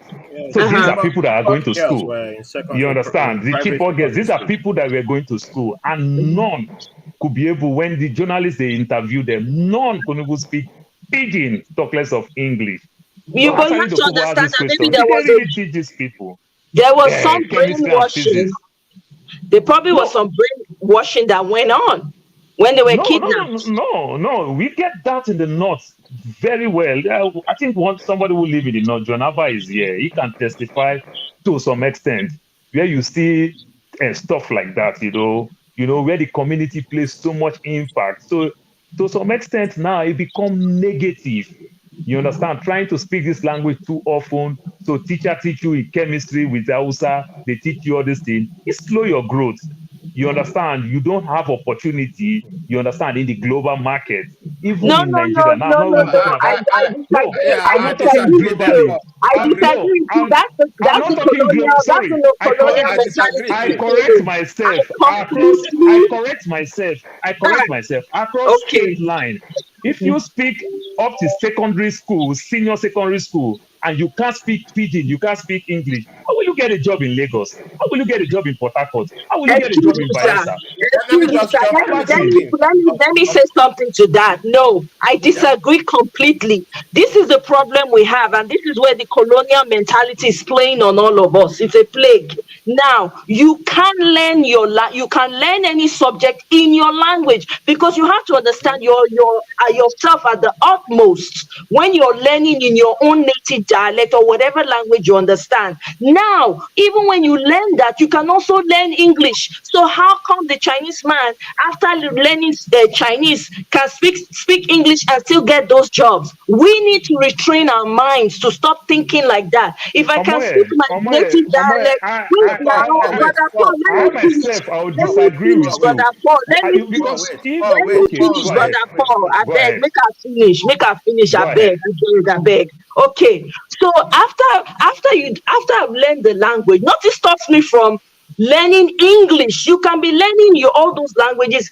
as you're learning English too. Remember, we're talking about learning these things from primary school, right? And we're saying if you learn it from primary school, you go to secondary school, you can be learning all the languages plus English. So when you get out, there are kids who speak apart from their native dialect, they speak French, they speak Chinese, they speak all these other languages, and then they speak English. It is possible. So I even if said that. you go out in the global market, you are still very marketable. Matter of fact, you're more marketable then. We I need to agree. start embracing our own more. And learning Omoye, the English, because yes, that's it's why. a popular Paul, thing. wait, But Paul, we wait. also Make need I to drop learn something for you. Pidgin English. Pidgin English needs to be learned, and it should be our lingua franca. It should be Yeah, I one of feel that. those. Now, You make I know, So talk so what I'm something. I saying, guess Make what I that's talk something what? quick, Paul. Before we Okay. move to the next We people. have I agree. I agree with Omoye now because I think I make mistake for earlier on, so I apologize for that. no Um, one. I've had you just reminded me of some people where I don't get for my podcast. And I have people who where I be outside of my podcast too. Like one of my good sisters, who still did Navy. She was 16 when she moved to America from Trinidad and Tobago. She didn't know a word of English. She knows Sabi English, and in 2 years, she knew enough English to enter Navy. But the main person who surprised me was a 27-year-old guy where I met him when when I just finished my basic training, and they deceive him because he couldn't speak English, so they trick him to sign up for Navy. Based on the story when he tell me, the guy and he was born and raised in Puerto Rico. Was 27 when he signed up to Navy, and we met after basic training. So I said, oh, man, how you doing? All that kind of thing with the talk. And he said, man, I don't even know what I signed. I just signed paper to say I go holiday. I don't know, say Navy, I don't say military. But he learned English because when he arrived for our boot camp, I'm not supposed to tell you now the whole team, but outside of boot camp, they will welcome you, they treat you nice. But when you reach the place where we will switch from civilian, where we start to break your language from civilian language to military language, they'll start to shout for you. Like we go blacks now, different people will come, they start to attack you. When they start to attack the guy, now the guy look there, say, my friend, I sabi you. Why they talk to me like this? I grown man, I marry, I have wife. Don't talk to me. Don't talk to me. I look the guy, say this one different from everybody shout, yeah, mom, come on, mommy, come on, daddy. This one they cry, they fall for ground. This one turn, look there, say, I'm grown man, don't talk to me. Talk to respect, talk with respect. And they look, say this one different. And they ask her two questions. She say no sabi English, only Spanish. And they call person they speak Spanish. Now I come question and question. And I say, this guy don't say sign up for Navy. Say don't join military. He don't sign 5 years of his life Wow. away. So, but the guy learned English Doctor, within the 8 weeks where we did boot camp. The guy's English improved. Now the point I want to make. You don't need Thank you. to learn English to move forward. And that speaks to the colonial part where still they control me too. So Exactly. Well, you can but learn in doctor, different so languages. But I Ralph, also get one person who I met before I got my bachelor's. She was now she teach me maths because me and mathematics, they agree. She from China. And she tell me, say, if I go help her with English, she go help me you with need to math. be friend with my family if you Yeah? don't know math. Man, my You need friend, to don't be sit down. friend with my Don't sit family. down. This girl say the maths where they learn for university, say it be like play now secondary school maths from China, where she did. But say English too hard for her. Now I say, girl, I go help you. But I got to look, say, but your English, it sound okay. I feel understand you. But you say that because me, I grew up outside of America, so I don't be like other people. I would say, what do you say? What do you say? So, yeah. But when foreigners meet each other, you sabi communicate, you sabi talk. Yeah. So All right, hold on, you guys. cannot meet people I like gotta that. go. You know. Doctor, let me say something before I go, please. Okay, that's the trick. Uh, Okay. okay. To my brother Paul, uh, you are talking about the Chibok girl. This is what we are saying from the very beginning, that there was a time in the whole Nigerian school. I don't know. I went to school in Borno State. They used to be called Wazobia, which means there are people. There are teachers for Igbo, there are teachers for Yoruba, and there are teachers for Hausa. So they call it Wazobia. Now, coming to you, don't think that speaking Hausa is a major language in the north. They also have their dialect. So the Chibok girls or whatever, the Chibok girls, their language is not even Hausa. They speak whether Marigi or Babru or Babrubra. So to them in that area is that when they go to school, English, even the teacher that we teach in any northern, especially that part of the world, they have to understand Hausa. If not, you can't teach them. So if you tell them anything in English, you have to interpret it in Hausa, which is, I look at it as a good thing. There is nothing wrong with it because you have a better understanding in your dialect than in any Mhm. other language. So Yeah. that is the thing that I think my brother and we all have to take it back, that we accepting the other people and they are not accepting us and we are not valuing our own truths, that sell us out. I know the difficulties of us here in America now, how to navigate our family or our children to speak our dialect. It may be difficult. That's why we are talking about broken English. The broken English, that's what you are calling it, Creole or whatever you call it.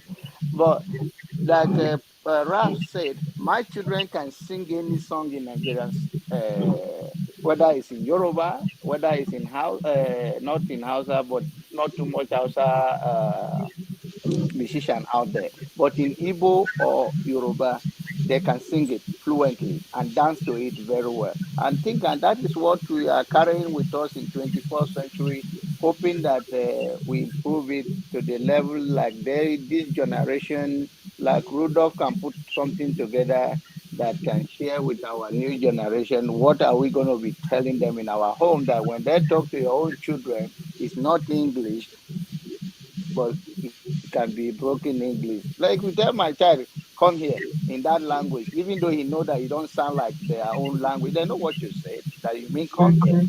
So I think we should form that. And our people back home now, I even saw some people, if you don't look like Omoye now, you are too dark. Like me now, I'm too dark from where I come from. I don't know where that comes from. Should I go and change and be bleaching at this age? What's wrong with them? It depends on whether you want to marry a scum wife. Now let's introduce Onochi. Onochi, welcome to the show. Mm. Onochi, can you hear us? Unmute yourself, please. I'm like, it's on night duty Yeah, somewhere. Yeah, welcome. can you hear me now? Yeah, we can hear you. Welcome. Yeah, good day all. Oh, I God. want to ask the Queen, Omoye, in Ishan, how many books are written in, biology in Ishan, chemistry, mathematics, physics, uh, construction, technical drawing? Does it exist? This is what we are clamoring for. That's what we're clamoring for. We don't have any of those in any of our languages. This is what we're talking about. We But need they to use it make to that teach people in happen. school, and these people Yes, But graduate to become physics, our leader today in Nigeria. and we need chemistry to are be also not teaching them English. And the in formula of physics, the formula of chemistry and physics That's are a not wrong English. assumption. History is easy, but in case of scientific subjects, atom, electron, You're wrong. negative and Okay, positive, okay. Oh physical no, That's Mr. wrong, sir. Onoche, That's you have wrong, to sir. understand that chemistry and physics, it is African. Chemistry, your ancestors were performing chemistry and physics I prior am to the white asking. man coming. So when They they were. teach it Because in Kano, in Kaduna, did they translate that book to Hausa for the teacher to use it to teach it? Vaccine. No, may I Simbere, answer that what question? does Simbere mean? It's a vaccine. That was the vaccine they used to cure one of the popular illnesses then. So don't get it. Don't you guys should not think that this whole thing that we're learning, we just started, it just all of a sudden we just started learning about chemistry and physics when people showed up. No, we I like can your translate history. our books. I'm sorry. We can I like the way you translate our tutor me. books I like the way you tutor me on to English, on someone who language. understands. The question Mr. I'm asking Paul, is please, can I today in finish? We Kano. can't be talking over each other. We're adults now. Please, sir. No, you Please, talk now, I but you beg say, you. well, I okay. beg you. Some of you mentioned When you something. talk, I'm expecting to give back my feedback. Can I finish, please? I'm not coming at This you is your now, second Mr. time Paul. talking now. It's You didn't not let a me talk now. fight. No, this is your second time It's not a talking. fight now. We're just having No, we a are not fighting. conversation. Of course, we are We're not not fighting. fighting now. No, You're but you my are saying brother. twice without me saying one. That's what I'm saying. You understand? I'm sorry. So I just throw one They question. ask question. Now, Moya, they ask question. Now, you ask me question. No, I Rami have asked the right question to before. She respond. never answered my question. I Before answer she your did go question. further. Which No, question you asked me? you did not. I said currently right now in Kano that they are teaching physics with Hausa. Was that book written in Hausa? When did you ask That me they that used to question? teach? Are you just asking me this question now? No, I asked that question previously with the Asari Dokubo team. Was that book that they used in teaching physics, chemistry, and biology, was it written in English? Was it written in Hausa that they used to teach in Hausa? Excuse me, sir. Isn't this what we're clamoring for? That we should try to make our books, translate it into, if the Bible that everybody is reading, they were able to translate it into different language. There's Epic Bible, there's Yoruba Bible, there's Igbo Bible. Correct. I'm sure Isha people have Bible, Bini people have Bible. Why can't we transcribe our physics? We have brilliant people in Nigeria. We are one of the most brilliant people, no pun intended. Okay, we have people who can translate physics into all the languages, name it, that will break it down and explain it in a way that a child who does not speak English can understand. We need to be able to do that. We can't just rely on, if we can do that with religion, if we can do that with the foreign religion that was brought to us, why can't we do it with chemistry, physics, and the rest of them? This is what I'm talking about. Of course, there are no books that are written in English, in physics, chemistry, in any native language that I know about. This is what I'm saying that we should try and strive to do. That's why I use my word. Sir, what did you say? That's why I used my word the other time. That's why I use my word. That's why I said I correct myself the word globally. But I said I stand to be corrected across state line. How will somebody that was taught physics, chemistry, you understand, and geography in Hausa that is not written in Hausa, how would that person compete across state line? Because if they that will person be able to compete very well. Because this person cannot speak English. No. The person will be Now you two let me finish. Now you two let me finish. Now you two let me finish. No, you didn't let me finish. You interrupted me while I was still talking. Okay, then let's say the dog. Personal. It's not how personal will for somebody me. who graduate today in Kano that was teach English, Hausa, you understand, English, chemistry, and they translate it in Hausa, but not written in Hausa, but not do anything. How would that person manage to work in Port Harcourt, Bayelsa, Lagos, and Ogun State? This person cannot speak English. This person cannot speak English. And if you cannot speak English, very well. Hold on, guys. Okay, hold on. I disagree. Hold on. I disagree. You don't have to agree with me. That's okay. Please, hold on. Okay. All right. So we have other people. I don't know where he's from. We have Kola still here. You know, it looks like you three. So first of all, Paul, it's not like Omoye is not the president of Nigeria. She's not implementing all today.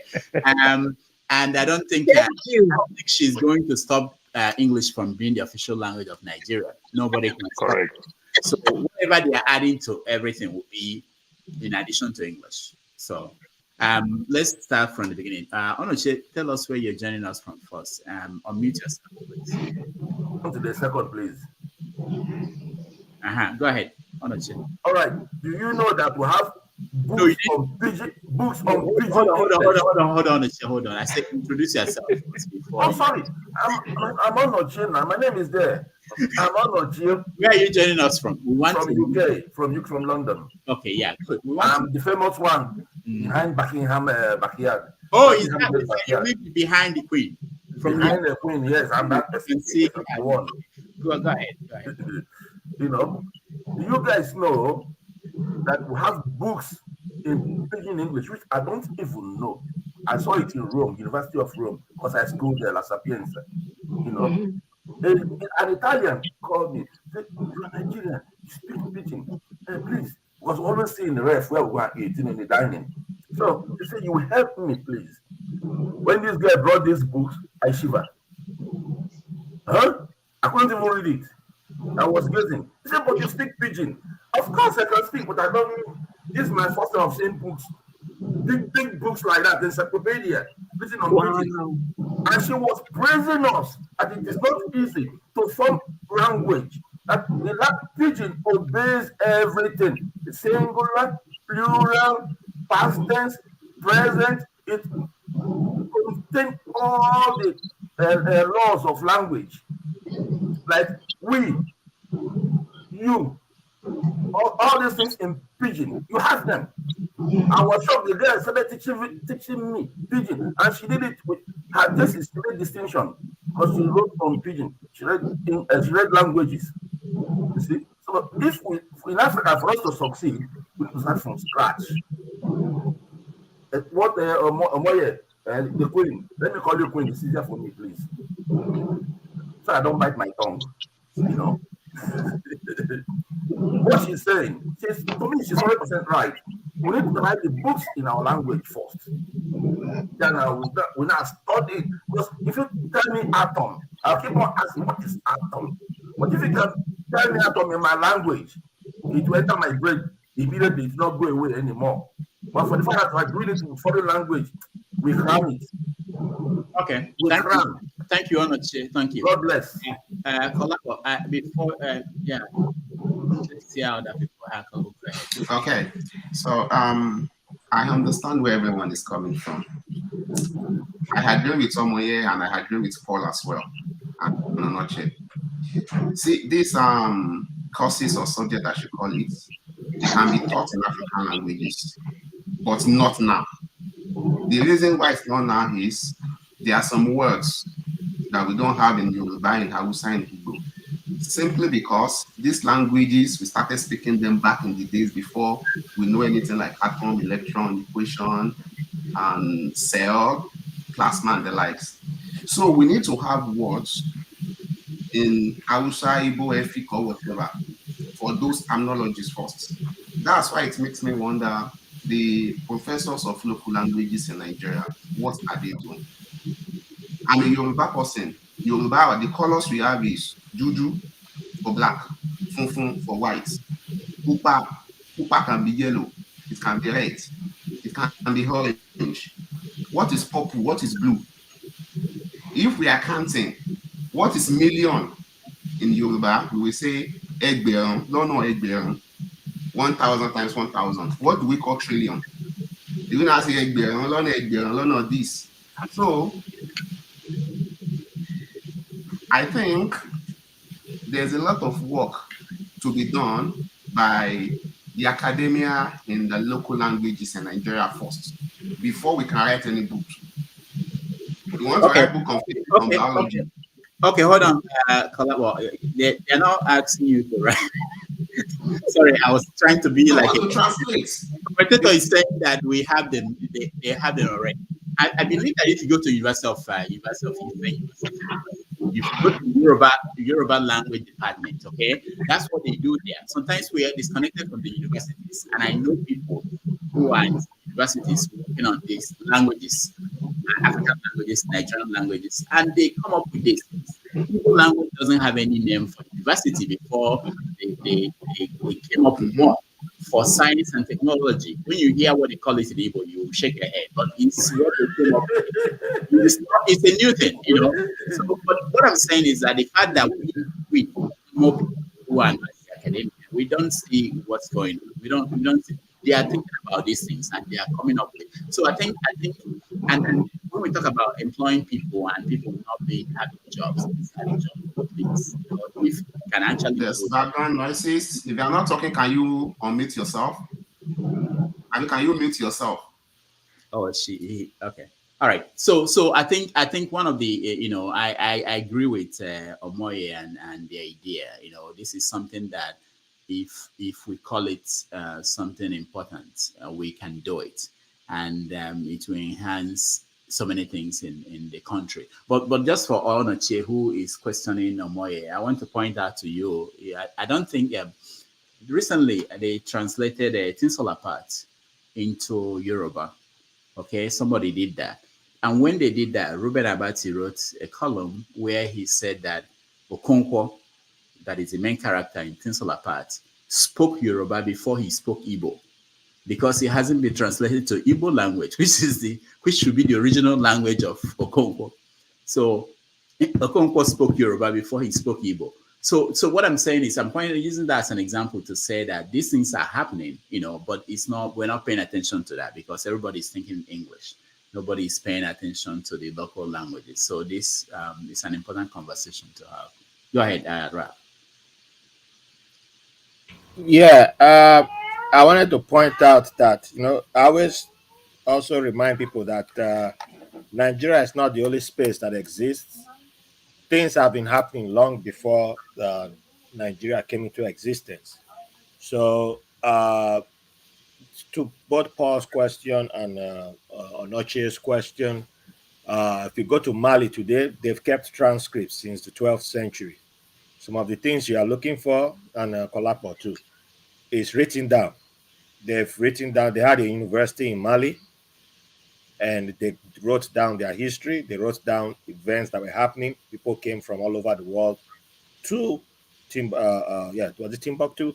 But they came down to Mali, and the transcripts are being digitalized today. And the project, you can see if you go on Google Arts, google.arts.org, you can see 80,000 of those transcripts, because from families to institutions, all these things existed for a long time. So when people are saying we didn't write, they don't have the books and all that, your science has existed for a long time. How did people in present-day Zimbabwe know that due to the giant flooding that they've had once in a while, they were going to build houses on slopes so that the next time a giant flood comes, it won't take people out. If you're staying on a flat land, then you're out, you're gone. That is architecture, that is science, that's everything combined. But we only consider the one from Japan, where they consider their topography to earthquakes as people considering where they live. People in different parts of Africa, even the building of using mud to build round canoe, is it something that just that is engineering work being done. Benin, the mold around Benin City that is considered the third longest in the world, in the ancient world. That is also science involved. Now, to the point on language, because we don't have the language, you don't need to have the language for everything. Languages evolve. They just added a bunch of new words to the English dictionary this year. Every year they add new words to English dictionaries. Every year. We don't have issues with that. So you can add new words to your language or my language every year, because we are evolving as a people, we are growing as a society. So back to the main point, if you can convert Bible, which is a foreign religion that never existed on your soil, into your languages, then you can do it for any textbook. We just haven't had the incentive of having it for every primary school. We just haven't. It's only jollof rice that we've had incentive to provide right now. So that's where we are. All right, Omoye, you will come next. Paul, I'll call on you. But just to answer Raf, the important thing also to remember is that most of the translations were done by by the people who brought the church. Not that we woke up and said, let's translate this book into. Correction, Mali is No, written I in mean, ancient we're talking Arabic. about the Bible. The Bible. Yeah, the Bible, of course. That's how I catch Nigerian wuru because we don't. And so That's our how you local see the language. story. Our Yeah. history changed too. Yeah. Because Yeah. if you read the great mythologies of the world from the great causes, and you see the mythologies from Europe to Africa, different African cultures, you see how and it's specified in the book that a lot of the cultures that were oral, their history of their mythologies were written down by missionaries, and in many of these places, the missionaries started inserting Christianity into how your because they're telling your story for you. So from Australia down to like even in some places they did it so bad that you can literally tell this person that wrote it is an English person because they started putting English names there. Or some places you could tell it was Italian because they forgot to scrub out some names when you see the original transcripts. So yes, that's it. But in places like Ethiopia had writing for forever. So you have proof there that they did science. How did they build churches into those rocks? I mean, it's Egypt. You have science Anyway, there. So we've Raph, had proof you over don't have time. to, you don't have to go far because the science we talk about is also the same science that everybody else is learning. So if you hear that Newton's theory is Newton's theory, whether it's in Chinese or in Russia, and they will learn the language, they will learn the name. You know, if a Russian scientist discovered something and named it whatever it is, we all learn it across the world. So it Just teach them who spread the money. That's all they know. Yeah. All right. So Omoyes, go ahead. Oh, Paul, I think Paul. I said Paul. Don't let Paul go ahead after Omoyes. Yeah, for me, I think when Ralph is talking about you are talking about science to what today we say technology and the likes. I think it's every year. I don't think anybody here is talking anything about giving it to people from Europe or maybe Asia, and it's everywhere. You know, everybody kind of bring things to the table. How you market it just makes it different. Some market them their own more than the others. Some did not manage the archive. Like we can see the NSITF, they tell you so many of the things in the archive. Termites eat them in the news. I was just laughing, you know. So we don't keep things very well. But when I'm talking about language, like I will still go back to this North thing because my teacher cannot like English. We say English is very, very hard because of the use of what D, you know, we, you know, stuff like that. So my teacher cannot teach me in geography class in North and call we. How do I in Hausawa, you understand, Zo and the likes? Then me, I can translate it a student. Then how will I even compete in Kano? So these things really slow us down. That's why I use the word. I say globally, you might do well because if you find yourself in other climates, you don't have options much not to learn the language. But in your country, you understand, it is easy to some extent to cut corners and it affects your growth. That's why I say across state line, you understand, it's going to really, really affect you. Like you see the Hausa people, that really make my dad grow very well when my dad is working in Nigerian Port Authority, working with his Hausa people as his boss. They don't know how to speak English. Yes, they went to school, they can't speak English, they can't do anything. So my dad, who can write, speak, and everything, it makes them like him, even when whether they like him in their mind, we don't really know, because they need him to do all the presentation, everything. So that's what I'm saying. So what Omoye is saying, Omoye is talking about the future. And when they say the future is today. You understand? But if we did not correct our yesterday very well, you understand, we'll still take error to the future. That's what I'm saying. So my own part is that the future is today, but today we need to start a new foundation, or we need to accept some of our errors so that we can correct this error to go to the future.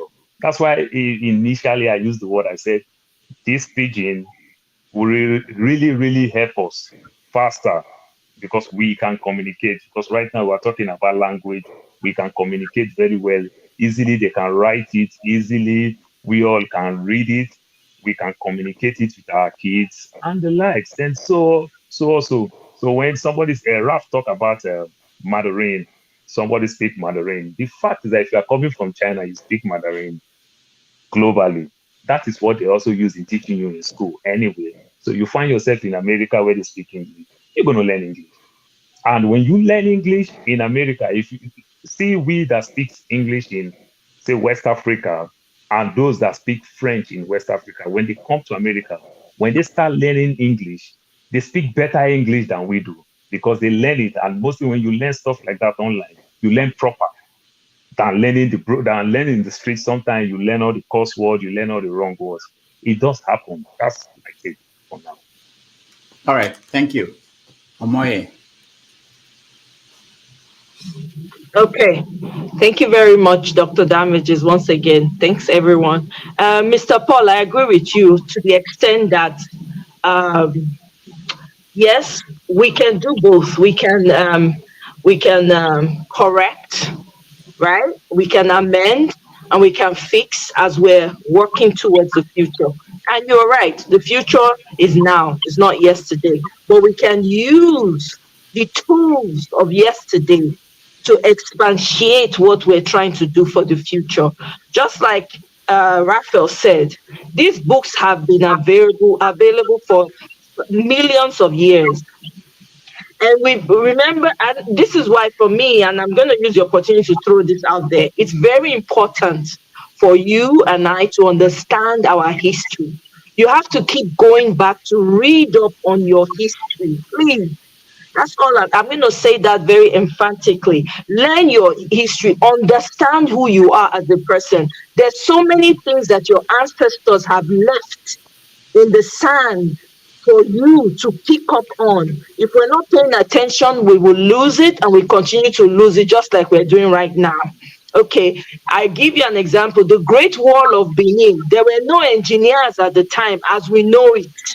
But there was once a great wall of Benin that was bigger than the wall of China. Okay, so these things existed before we came to be. We just have to, to your point, lay the proper foundation for now, so that our children and those after them will be able to find a link somewhere.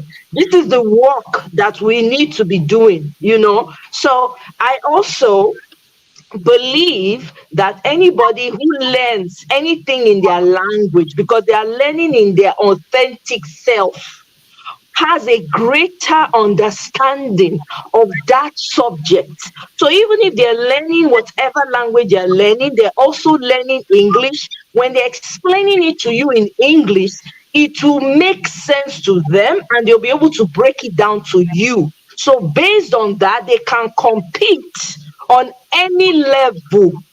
Because I have seen people who come from different backgrounds, don't speak no word of English, but excel on so many levels.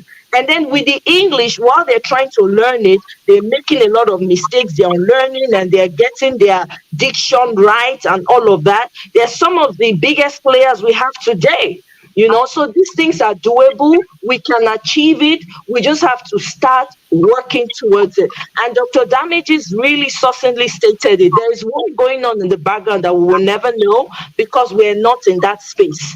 There are linguists, African linguists in different universities, putting these words together for us, for you and I, for your children, my children, everybody's children and generation to come here, for them to learn and say, oh, this thing is also written in my language, and back home, because of that whole mentality that's still plaguing people want to put their children in schools where they only speak English and don't understand the word of the language or where they come from, which I think is very problematic.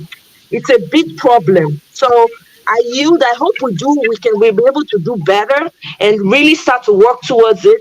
And for those of us who are ready, continue to learn about your history, because that's when you truly know who you are, and not try to compare or feel inferior based on what you think you speak or not, or however way you feel. Don't feel inferior to anyone because you are your own person.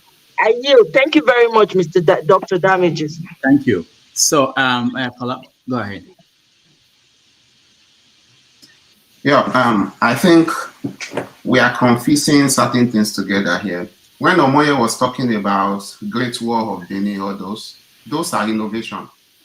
I think Benin is even on the forefront in Nigeria, we see, maybe even Africa. I read something sometimes ago saying they use palm oil lamp on the street in Benin, like centuries ago, before there were street lights in even London. So those are innovation. We have some herbs that we can use to treat malaria and all sorts of things that the white don't know about. Those are innovation. Now we are talking about language. Things are evolving. For example, decades ago, there was no internet. Now there's internet. Oyinbo coined the name for it. I think from international network, they come up with internet. I'm a Yoruba person. Yoruba, we call internet Ayara Biasha. It's as fast like Igu or Hawk or whatever. That doesn't really make, we will have gotten something better. It's like getting names to get things. I want to teach my girl, I was teaching her English. She will ask me, okay, Daddy, what is called? I say, Ife, what is this? After some time, she asks certain things I don't know what to say. He said, what is Alexa? I said, it's Amazon Wizards. It's not right. I just said something. I don't even know how to call it in Yoruba. So now, Bible translation, somebody was saying, You say Egbere. maybe Egbere will have worked, or Anjonu. Somebody said translation, they translated the Bible, yes.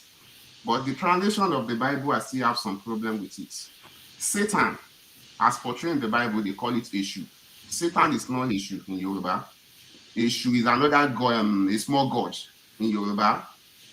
Omoye, I can't hear you. Unmute yourself. It's a deity in Yoruba language. It's not issue as referred in the Bible. Yes, it will have been something else. So there's a little bit of those confusion. And like you said, that some linguists, they are working on translation and all those. The question is there integration in what they are doing? If somebody come and call blue something now in Oshogbo, will another professor in UI call blue something else? So if there's integration and there's a book, there's a database we can go to, for example, to know how cell is now this, computer is this, petroleum is this. Now we'll be calling it different things and we end up more confused. Those are the concerns. Thank you. All right. Who wants to respond? Omoye, go ahead. So yes, thank you very much, Kolapo. So I mean, what I'm going to say again, first of all, is that we all know that in Nigeria we have so many tribal languages, right? We can agree to that. So everybody can write. Like for instance, I know in Edo State, in Ishan, there are some Ishan writers that wrote an Eastern book. They call it an Eastern book. So they were trying to describe like words, meanings of certain words that you can buy in the store, right? So the Eastern language itself has different. Within the Esan group itself, there are different intonations. So if you go to Uromi, there are certain words and Uromi man will say that's slightly different from what an Isha man will say. Having said that, it's okay for everyone to try and imbibe some of these books that we're going to need in the future in the language that they understand. As long as there's an explanation or there's a meaning. You know how the dictionary has like the glossary or is it the index of words, right? Like for instance, the Bible, they will tell you the etymology, or the dictionary will show you the etymology of a word, for instance. And then they will have examples of, oh, in Greek, it means this. In Hebrew, it means this. We can have that. And I know that there are people who might be working on it that we don't know about because we're not in that space. Now, when you refer to the Benin Kingdom, for instance, right, you say that there was no innovation. The only reason why I brought up Benin Kingdom is because even with the wall that they built, you have to agree that there was some level of engineering that was required in building that wall. That's where I'm coming from. I'm not talking about the innovation in and of itself. We all know that the innovation was there, but it takes a certain mindset, right, to be able to build certain things and put them in place.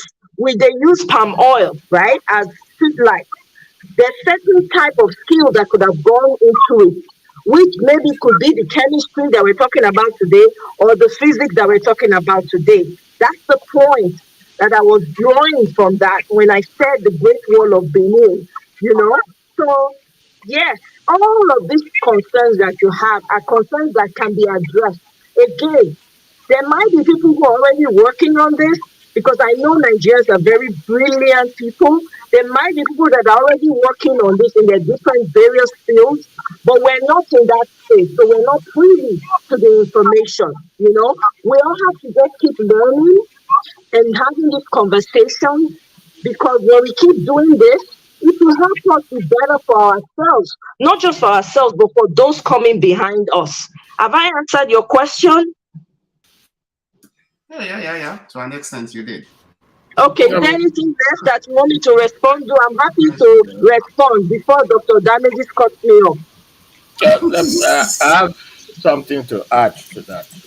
Okay. I have my own response to make. Thank you, Raphael. Thank you. For me, because I've seen a lot of stuff from different groups. I just gave brief examples when I mentioned the wall. So the mold of it's actually called mold, the Benin mold around Benin. Kano is the one that they call the wall, or it's referred to as a wall.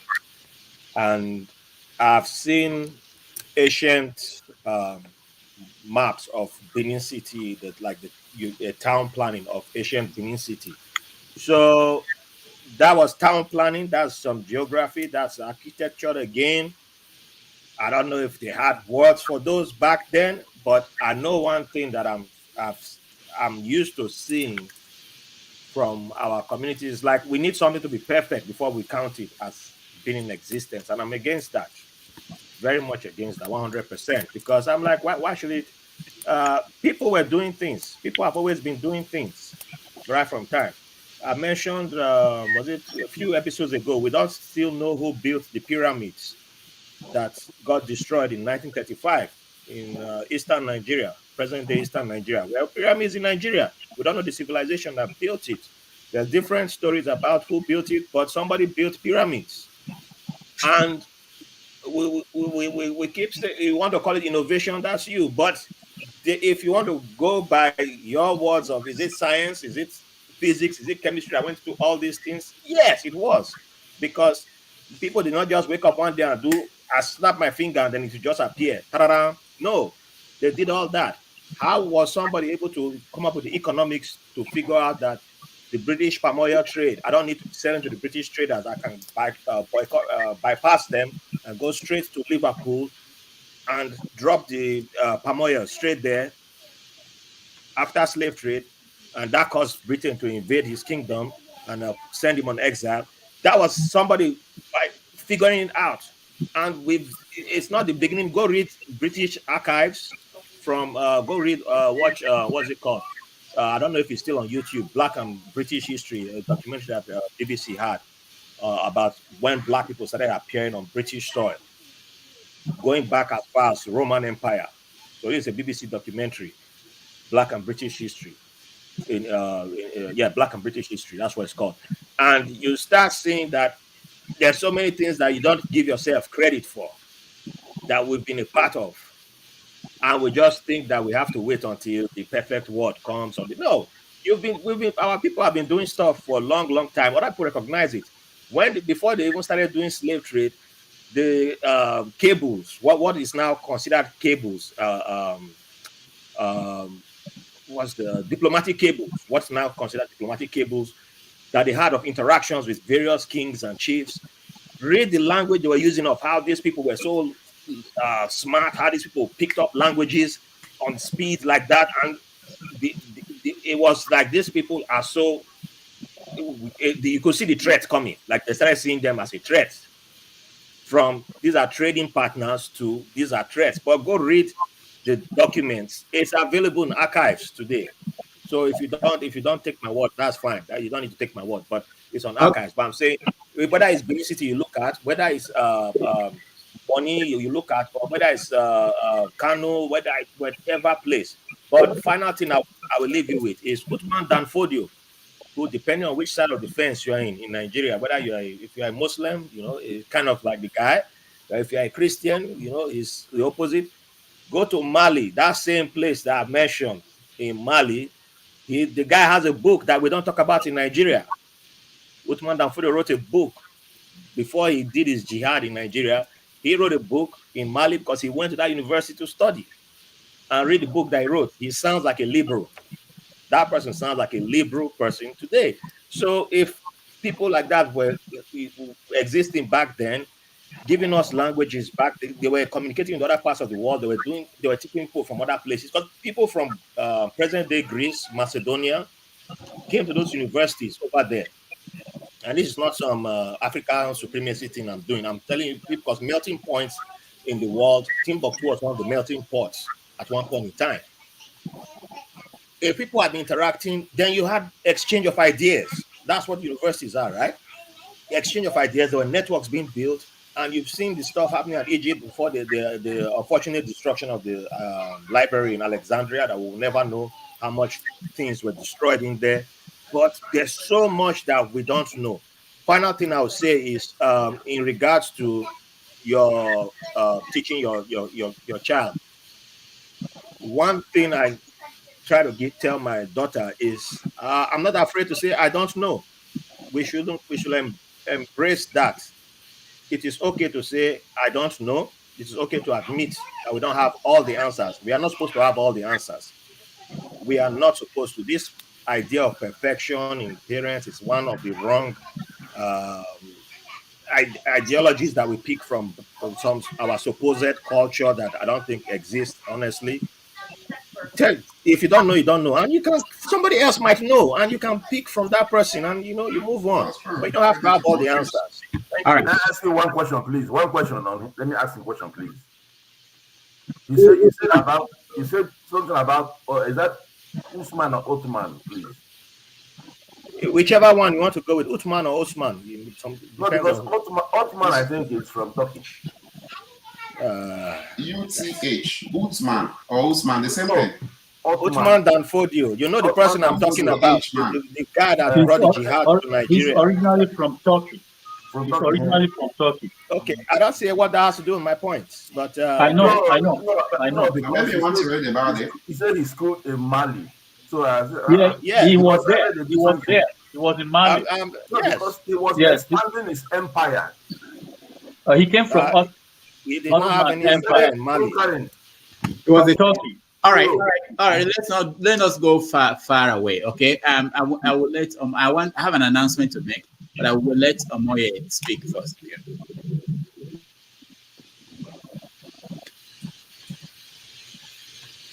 Go ahead, Omoye.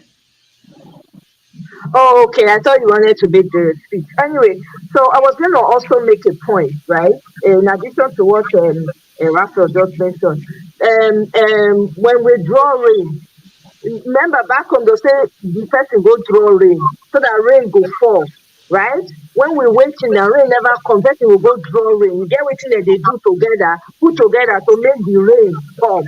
Some tribes get rain dance. When they dance in a certain way, they please the whatever of the sky and rain go fall. Where do you think these people got it from? They learn them from your ancestors. All this weather region, when they see, they draw rain. When the ground don't too dry for you, get people when they call contact to draw rain for them, So the reason why I say that is we need to understand that our ancestors had a lot of knowledge that they're currently using, like that cloth when they carry chicken for back. Now Africa is very African. They develop them, right? They can't put another person's name on top because why? They speak the populous language. Can't tell you say, oh, this thing was created here. Most of the musical instruments, most of them come from your ancestors. In fact, there's still a particular instrument that's still used today that came from Oyo, and there's one that came from the northern part of the country. I can't remember the name of the instrument now, that they use in their music till today. So here I go emphasize we need to continue to learn our history and gain more knowledge of who we really are, because we have a lot of knowledge. Most of the things that we're enjoying today, our ancestors already laid the foundation for it. But because we don't have any understanding of that, history is no longer taught in school. Nobody does any research anymore because of the way our society has now turned into something else. We're missing a lot of vital information that is very crucial to the well-being of our people, mentally, physically, and spiritually. No pun intended. So I yield. Thank you, Dr. Damage. Thank you. Alexi, I know you joined us. Welcome. Yeah. So I will let you make your contribution. Thank you, Dr. Damages, and good evening, ladies and gentlemen. Evening here for us. This is a very interesting topic, and you guys that I've heard so far, you've done extremely well. And everyone should keep searching. You will find out what will benefit everybody. You know, our sister seems to have really touched my mind in the way she brought out her point. We are a great people. A lot of things originated from us that went to the rest of the world. But we are being made today to feel as if we are insignificant, and we are beginning to reject ourselves by trying to say whether what we have will continue or perish. I'm afraid if we do anything that will make it perish, we'll be hurting ourselves because we become less, significant in the community of nations in the world. Take a word like Anumwan, which is what the Igbos will say is animal. We have more animals in Africa than any other part of the world. Who do you think came first with that kind of name for animals? And if you break it into parts, you will see that it's the meat of meat. Why do the English people call it animal today? It's almost close to what we call it. And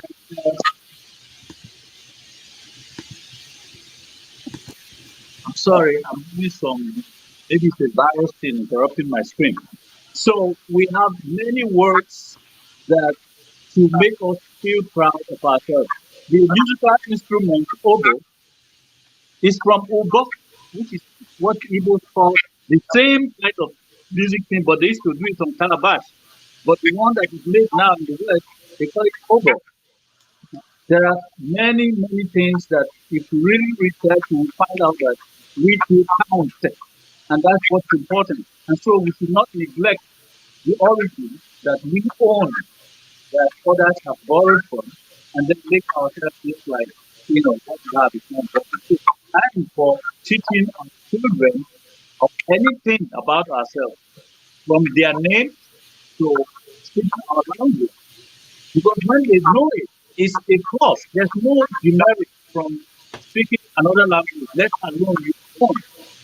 In Nigeria, I speak Igbo, Yoruba. I can get some houses together. When they talk, I can listen and understand where they're going without being able to say it again. All these other languages, like the one spoken in the East,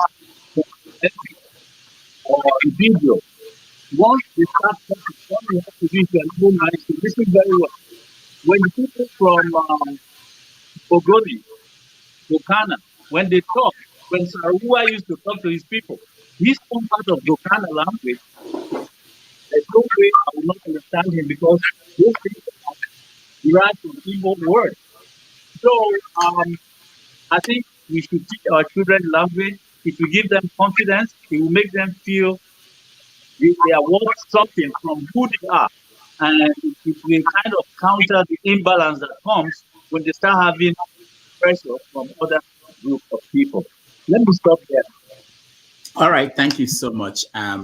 We're going to round up now, but I have one announcement to make, and then we round up. When I look at what we're doing here, You know, when we have topics like this, sometimes a lot of people don't watch. But it's very important conversation to have. And I've had people who come back to me and say, oh, you guys were talking about reincarnation the other day. Where can I find it? These are things that even researchers down the road, as long as they are internet, and in fact, they will come back and look at conversation we had, things that came out of it. I've learned a lot from everybody. And when I update my book, This American Life, I'm going to listen to these conversations again and see what we have to, what aspects to talk about too. So this is a very important thing, and I appreciate everybody who come, people that come here every day on their own time and join this conversation. I want to say that school is starting again. I teach. Most people don't know I teach in a college. So I happen to, I have to teach on Wednesdays and Thursdays. So I will not be able to do this show on Wednesdays. Saturday show is there, and Sunday we'll do that. But on Wednesdays I won't be able to do this again, and it's painful to me because this is like this is wonderful to me. It's better than anything else in this world. But I'm thinking of something, and we will make an announcement down the road.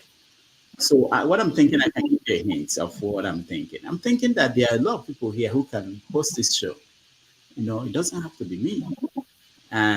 Last week I went to Raf. I went to his podcast. It's a wonderful thing he's doing there.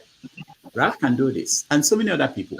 So what I'm thinking we could do, if I get the support of people who watch, and there are many people who have indicated interest, you know, we could continue the show and have guest hosts hosting.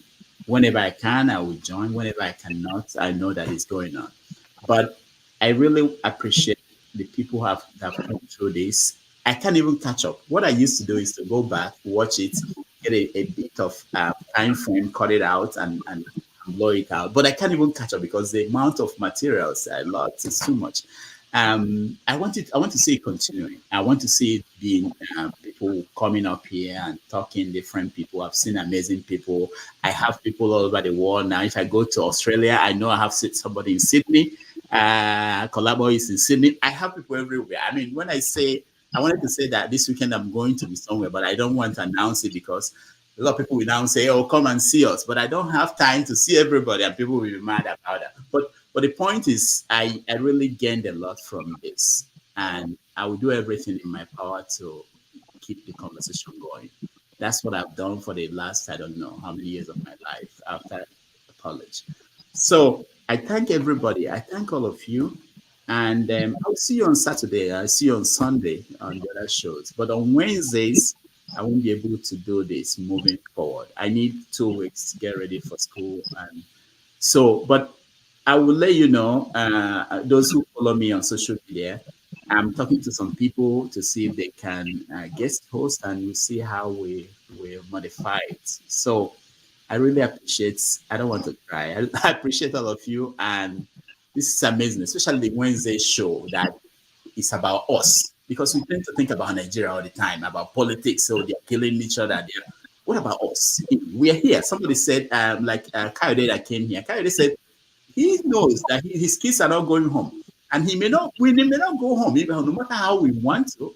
So we have to think about us here. This Wednesday's edition of this show is about us. What can we do? I learned everything, like what Raf said today. Most people don't know that if you speak Igbo language, you can get jobs, translation. There are many advantages you learn from talking to people, sharing information, experience.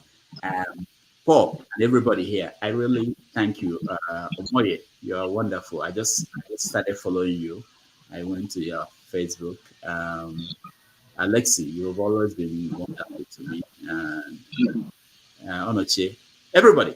So there are so many people. I'm not going away. I'll be here on Saturday. But I just say I want to make sure that I make this known to people, that on Wednesdays, maybe we'll work out something. But for now, I won't be able to appear on Wednesdays. My classes are in the evening, so I will be in class at that time.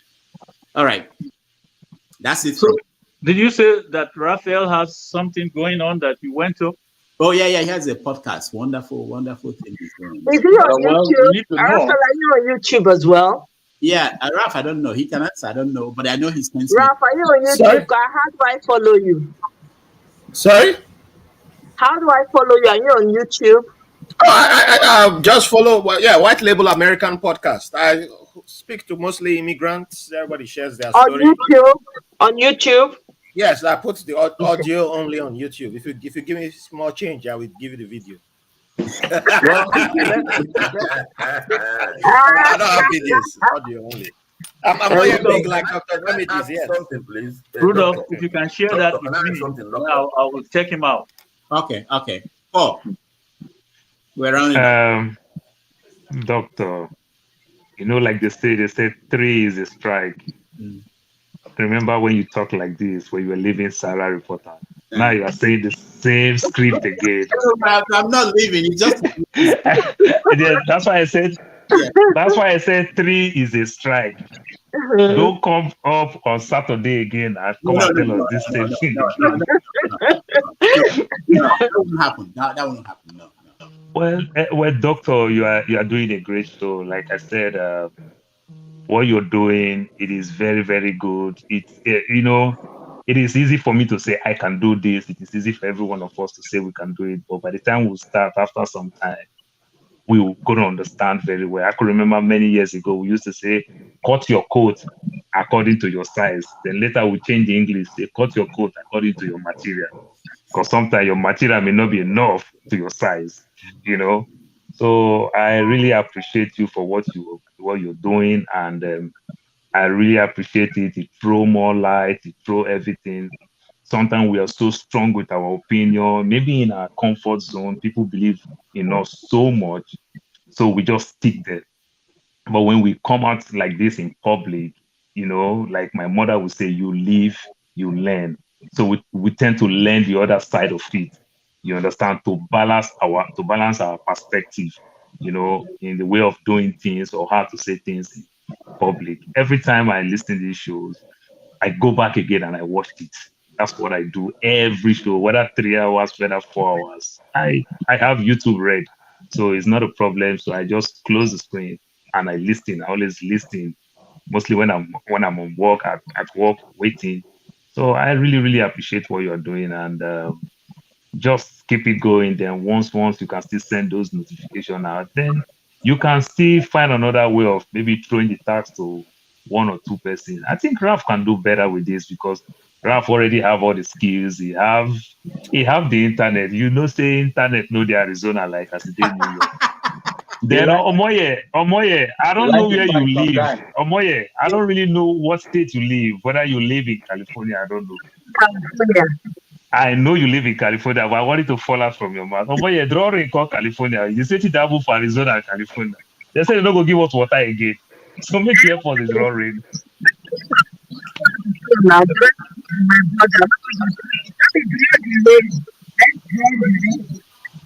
Yeah, if you don't want to come to California, since I get all the sea and everything, draft come Arizona, we'll go take up. At least it will bring more cold. Thank you, Doctor. Omoye, your connection is not very good, but you can. Can you hear me better? Yeah, we can hear you now. Okay. Yeah. So, Dr. David, thank you very much. We're still going to see you. Not like we're not going to see you. You're just saying that your time, right? Our time slot for Wednesday has changed. Yes. Yeah, it really has been amazing watching you. I've been watching you from when you were doing comedy sticks. That's all I look out for. Anytime you have and you want to talk about politics in Nigeria and you have your way of saying it, that I'm able to swallow the politics in Nigeria when I listen to you. So I appreciate the work that you do, even with that, and with what you've been doing, especially during this election season that we have in Nigeria, because I always look out for it too, because the conversations are very insightful and I learn a lot. So I'm really, really, I'm happy regardless, and I'm going to be here whenever you have conversations like this. The reason why I popped onto this, and I was glad I caught your live, was because this conversation is something I touched on yesterday on my channel. but not in depth as much as we have dug into it today. And that's one thing that I'm very passionate about, because I feel like our people are missing something, and it's affecting the mental health. Mental health is the mental health of of an average African man is tied to who he really is or she really is. And I see that most times when people cannot connect one way or the other, maybe they don't have enough knowledge of who they are, it tends to start to affect them. I see it with even us that are immigrants that are here. So I know that there are apps and there are people on YouTube that teach people different languages. Like I had to find one from my brother that teaches Isha. There's a particular woman on YouTube and that's all she teaches. And she teaches the variation of the language. I'll encourage anyone to do that, even if you're not ever going to go to Nigeria right now. But it's very important for your kids to hear those words, because there's something that they can draw from there. And let's all continue to learn. And I'm happy if you need help, Dr. Damages, I'm here. I can help you. My YouTube, I'm still growing it. We are getting there, but we're here to help each other. I'll connect with Omoye, Just say- Omoye, I know you too fine. You are well grounded. But I follow you too on your channel from the very beginning. Yes. But at the same time, Thank Omoye, you. My brother Paul, thank you. make you bring everything to the table. You and Auntie B won't kill us with this Indian love. Omoye, you are well grounded. You can bring other things to the table. Okay, let And me know yeah. what you want us to talk about. I'm happy to find ways to inculcate it because I'm here for it.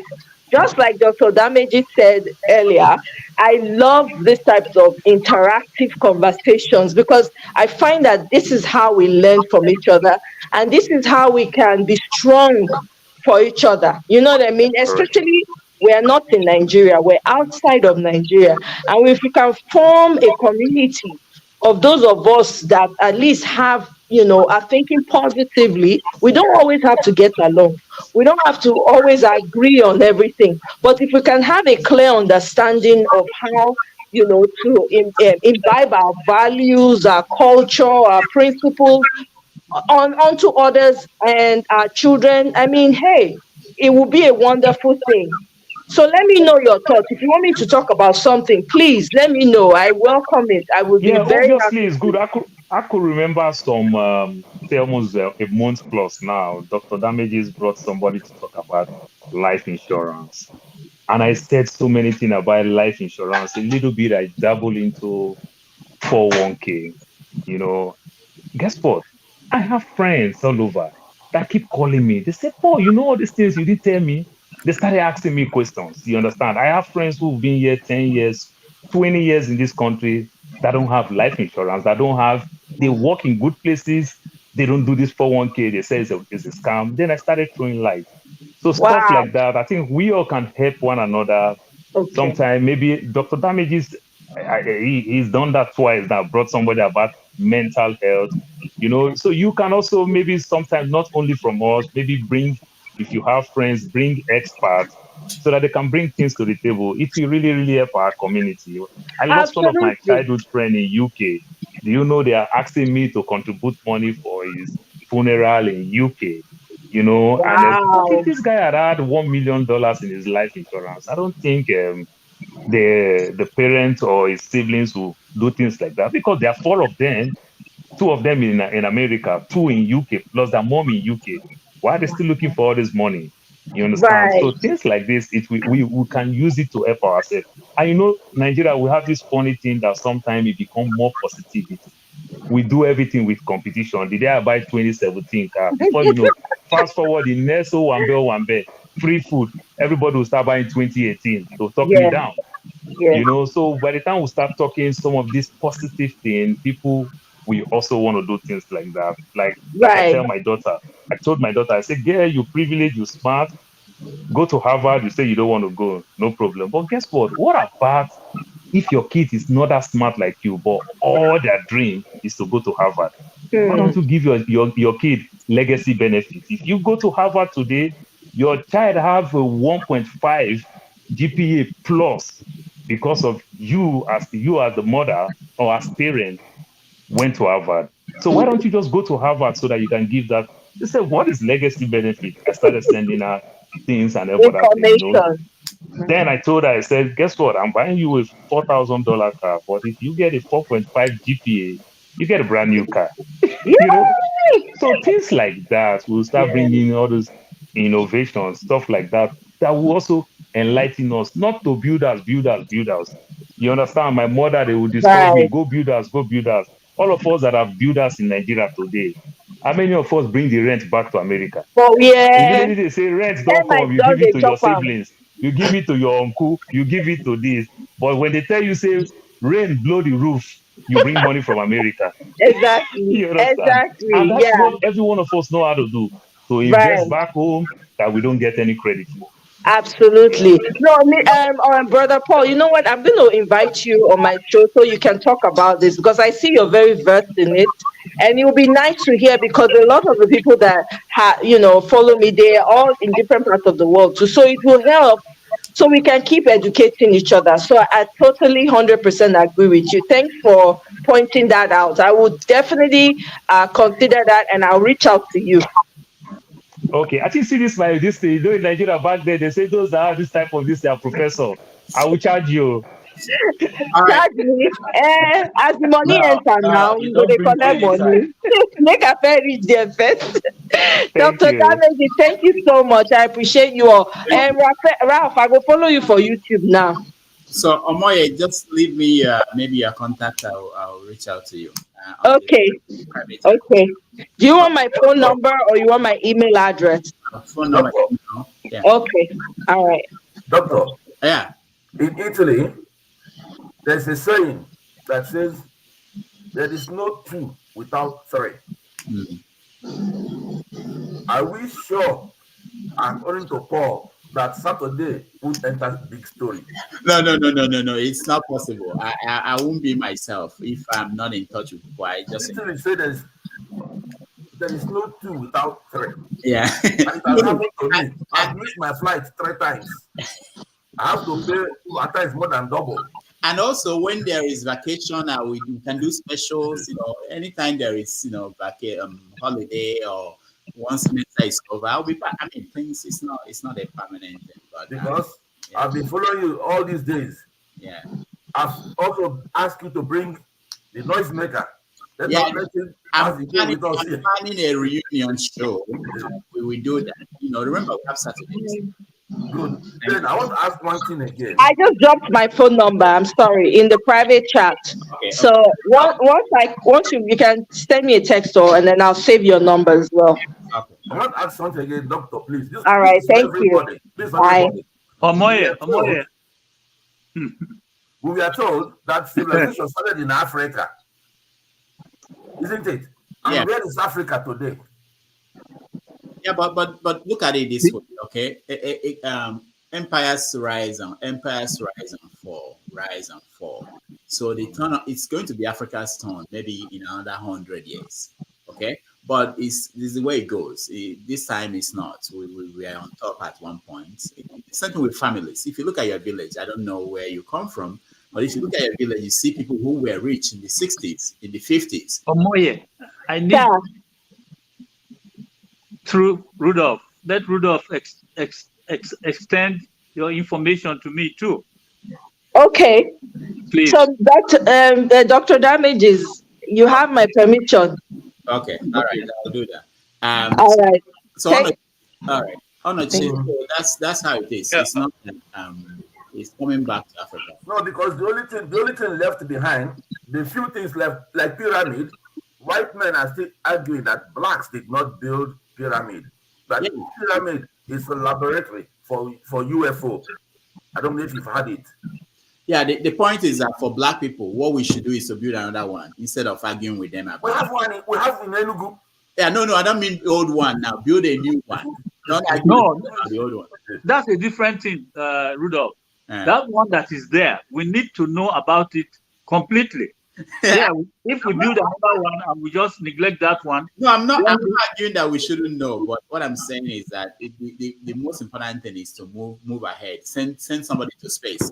Go to Jupiter. Come back. You know, they will respect you. But if you sit down and you're arguing about the past when they are doing something moving forward, I don't know where you are. I'm not in support of that. All right. The past is not totally out of place for us to move forward. Yeah, but we shouldn't spend energy there. You know, do new things. Somebody has to do it, and it will take the person's energy. Yeah. You know? All right. Labo, go ahead. We're rounding up. Yeah, it sounds somehow that the day that I'm able to join this show is the day you are announcing. Let me say there will be an hold, not the hand anyway. Yeah. I believe something will still happen. Yeah. So Colonial is able to do something about it.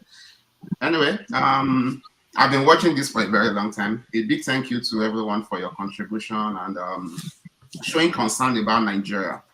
Because a lot of people just get to foreign land, they become comfortable, they don't want to hear anything that is happening down there, is their problem, it's whatever. Anyway, let's see how it goes. If the show will continue, I just followed the money. It has by force, by fire, by force. For me, this very Wednesday home is the only one I can join because I work from home on Thursdays. Saturday, that will be in the morning, church, different things just happen, you know. No, I know. That's why we came up with this Saturday one and made it 6 p.m. so that in America here, so that people who cannot join on Saturday, maybe they work on Saturday, or people coming back from work will be able to join. Like I said, we're working on something. I think something will keep going on, you know. Will come out. I don't think people should worry, you know. But thank you so much. I know that I have somebody in Sydney now. Whenever I get to Sydney, anytime. Absolutely, you're highly welcome. Everyone is highly welcome. All right. What time is it, boss, from Sydney? What time is it now, please? It should be 10:47 a.m. Oh my God. Yeah. Alex, you want to say something? We're round up. Yeah. Well, the comments you all have made, I agree with them. And I think it's Paul who was talking about Arizona the other day. Is that correct? Yeah. I mean, it was very interesting what he was saying about Arizona. And I didn't know about that, even though I know McLean comes from there. But I know it gets very hot there. But then he shared with us some advantages of living in places like that. So this show definitely is very good. And we all just have to have a cool head, because when we start talking about Nigeria, you will see me in a different color, because I feel terrible about what goes on in that place. As we are speaking, people are dying now and everybody's keeping quiet. That's the terrible thing, is keeping quiet, making the one who is committing the crime feel he's doing the right thing. So I enjoy talking with you guys. And the other day, I think I was able to filter about 20 vocabularies in Igbo language that correspond very closely to the Yoruba language. And if I tell you some of them, you'll be surprised. Say, what? That Akara. close? Akara. Who get akara? Even that one could be borrowed from one another. Something like kini, and we say guinea. It's close enough, isn't it? Kini and guinea. What? It means the same thing. Ewure for goat, but we stop at ewu. How come that kind of commonality, you know? So many other things, you know? And so that may interest some people to the point where they are thinking, oh, there has to be something in the past, or at least these people share certain things, instead of seeing the worst out of one another or each other. So it's interesting. A forum like this can has Ileibo now. Ileibo. Ileibo in the house of the king. I think it's Ife. Okay. Inside the king. So there are many things like that. Our students who are doing social studies, I think they can pick up that area for a PhD, because nobody has done it yet. I'm an engineer in my field, so I have a lot of interest in knowing more of my field. But if I were a sociologist, Nigeria would be a very interesting country to study and bring out things that will make people at least begin to think differently. Yeah. So that's it. So I was talking about Paul. Paul, what you said about Arizona, many of us don't know about it. Cheap and nice price of housing, like people will ripping out to buy and stuff like that. That was quite interesting. I think you said something about the schooling, the education there, how it seems to be a little more convenient in paying their fees or what? I don't know. So, Alexis, do you know they brought 2,500 science teachers from India to teach in one city called Tucson. Tucson bordered Mexico. That's where people run from Mexico to Arizona. So because of that, the Mexicans, or let me correct my word, the Latinos that come, these undocumented immigrants, they don't stay there because ICE will bring them back, will catch them and send them back. So even though those that were born here that also have papers don't want to live there because of harassment all the time. So what they did, they brought science teachers from India, 2,500, started teaching to attract people to send their kids to good schools. Then they went to South Sudan, also go bring immigrants, refugees, 5,000 of them, to also do the dirty job. Because the Mexicans who would have done the dirty job don't want to go there, don't live there. So they brought some people from Africa to do the dirty job, and they also bring well-equipped teachers from India.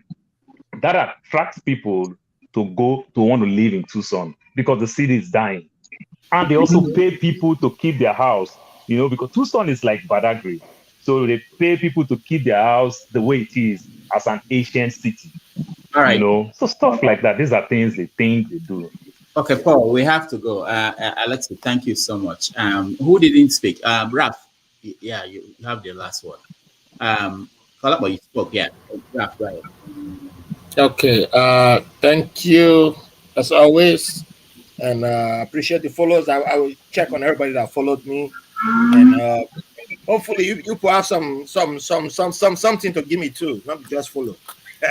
But no, I'm just kidding. But for everyone watching, don't forget to. What's the title? White Label American. White Label American. I will ask Rudolph for it. I'll ask yes. WLA. Yes, White Label American. Yeah, podcast. Yeah. So Rudolph's episode will come out by the end of this month. No, end of September or early October. I'm thinking of Independence Day, Nigeria's Independence Day. That will be the episode I will release. But I don't celebrate that. I don't celebrate that. That's why we use Rudolph's episodes to or I do a round table if I can get him back. I can get yours from Rudolph, right? Is that okay? Yes, he will give you the link, and you can find me on YouTube everywhere that has a podcast. It's free. But except you want to give me financial support, then you go on Patreon. Forget about that one. When I will. No, I'm just putting it out there. But most important of all, everyone watching, don't forget to like this video. Make sure you share it with your friends, your loved ones. If you have a secret family, share it with them. Hey, everybody can learn. So, it's I enjoy coming to this platform. Sometimes it drives me crazy, but yeah. But it reminds me of back home when I used to go. I couldn't afford to buy newspapers, and I would go stand by the newspaper stands, and I would just give the guy like 5 naira. Back then, 5 naira still has some value. So you give the guy 5 naira, and he will allow you to read 3 newspapers. And then by the time you're done reading the 3 newspapers, other people have showed up, and then you start arguing over what is. You have start having a debate over what's happening in the country, who's where or there, and I think that's how my interview skills / debating skills were born, because I was not a good debater at school. So something like that helped in my Nigerian stories of growing up. But I appreciate this platform. We shall see. Who coming to my house at this time? But we shall see if I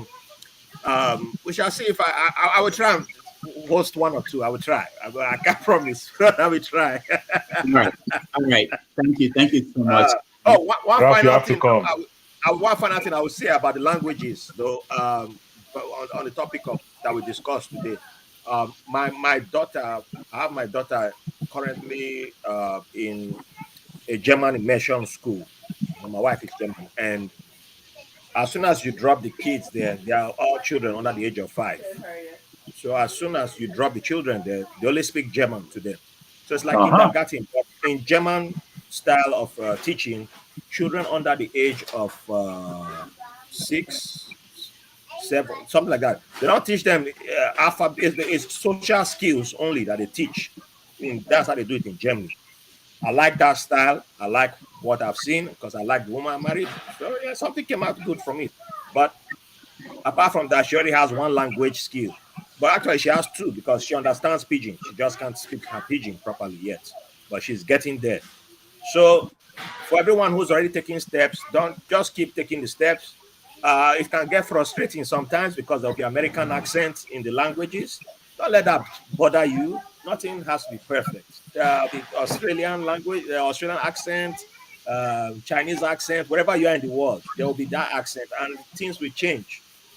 But don't let it bother you. Don't let it frustrate you. And if people back home are laughing at our children, remember that it's not a laughter, that it's jealousy. A lot of people are jealous because they wish they have that lifestyle that you have given your children, because they know that you've left the suffering that's around them, and you said you wanted something better. So for you to have your child being able to speak and your child has that accent, and they will say, oh, it's an American, you're too American, and see as they talk, and they want to attack that child. Prepare the child that is just coming from a place of jealousy. It's envy, not even jealousy, it's envy. They wish they were you. They wish they could be like you. So they will have to attack because that's all they know.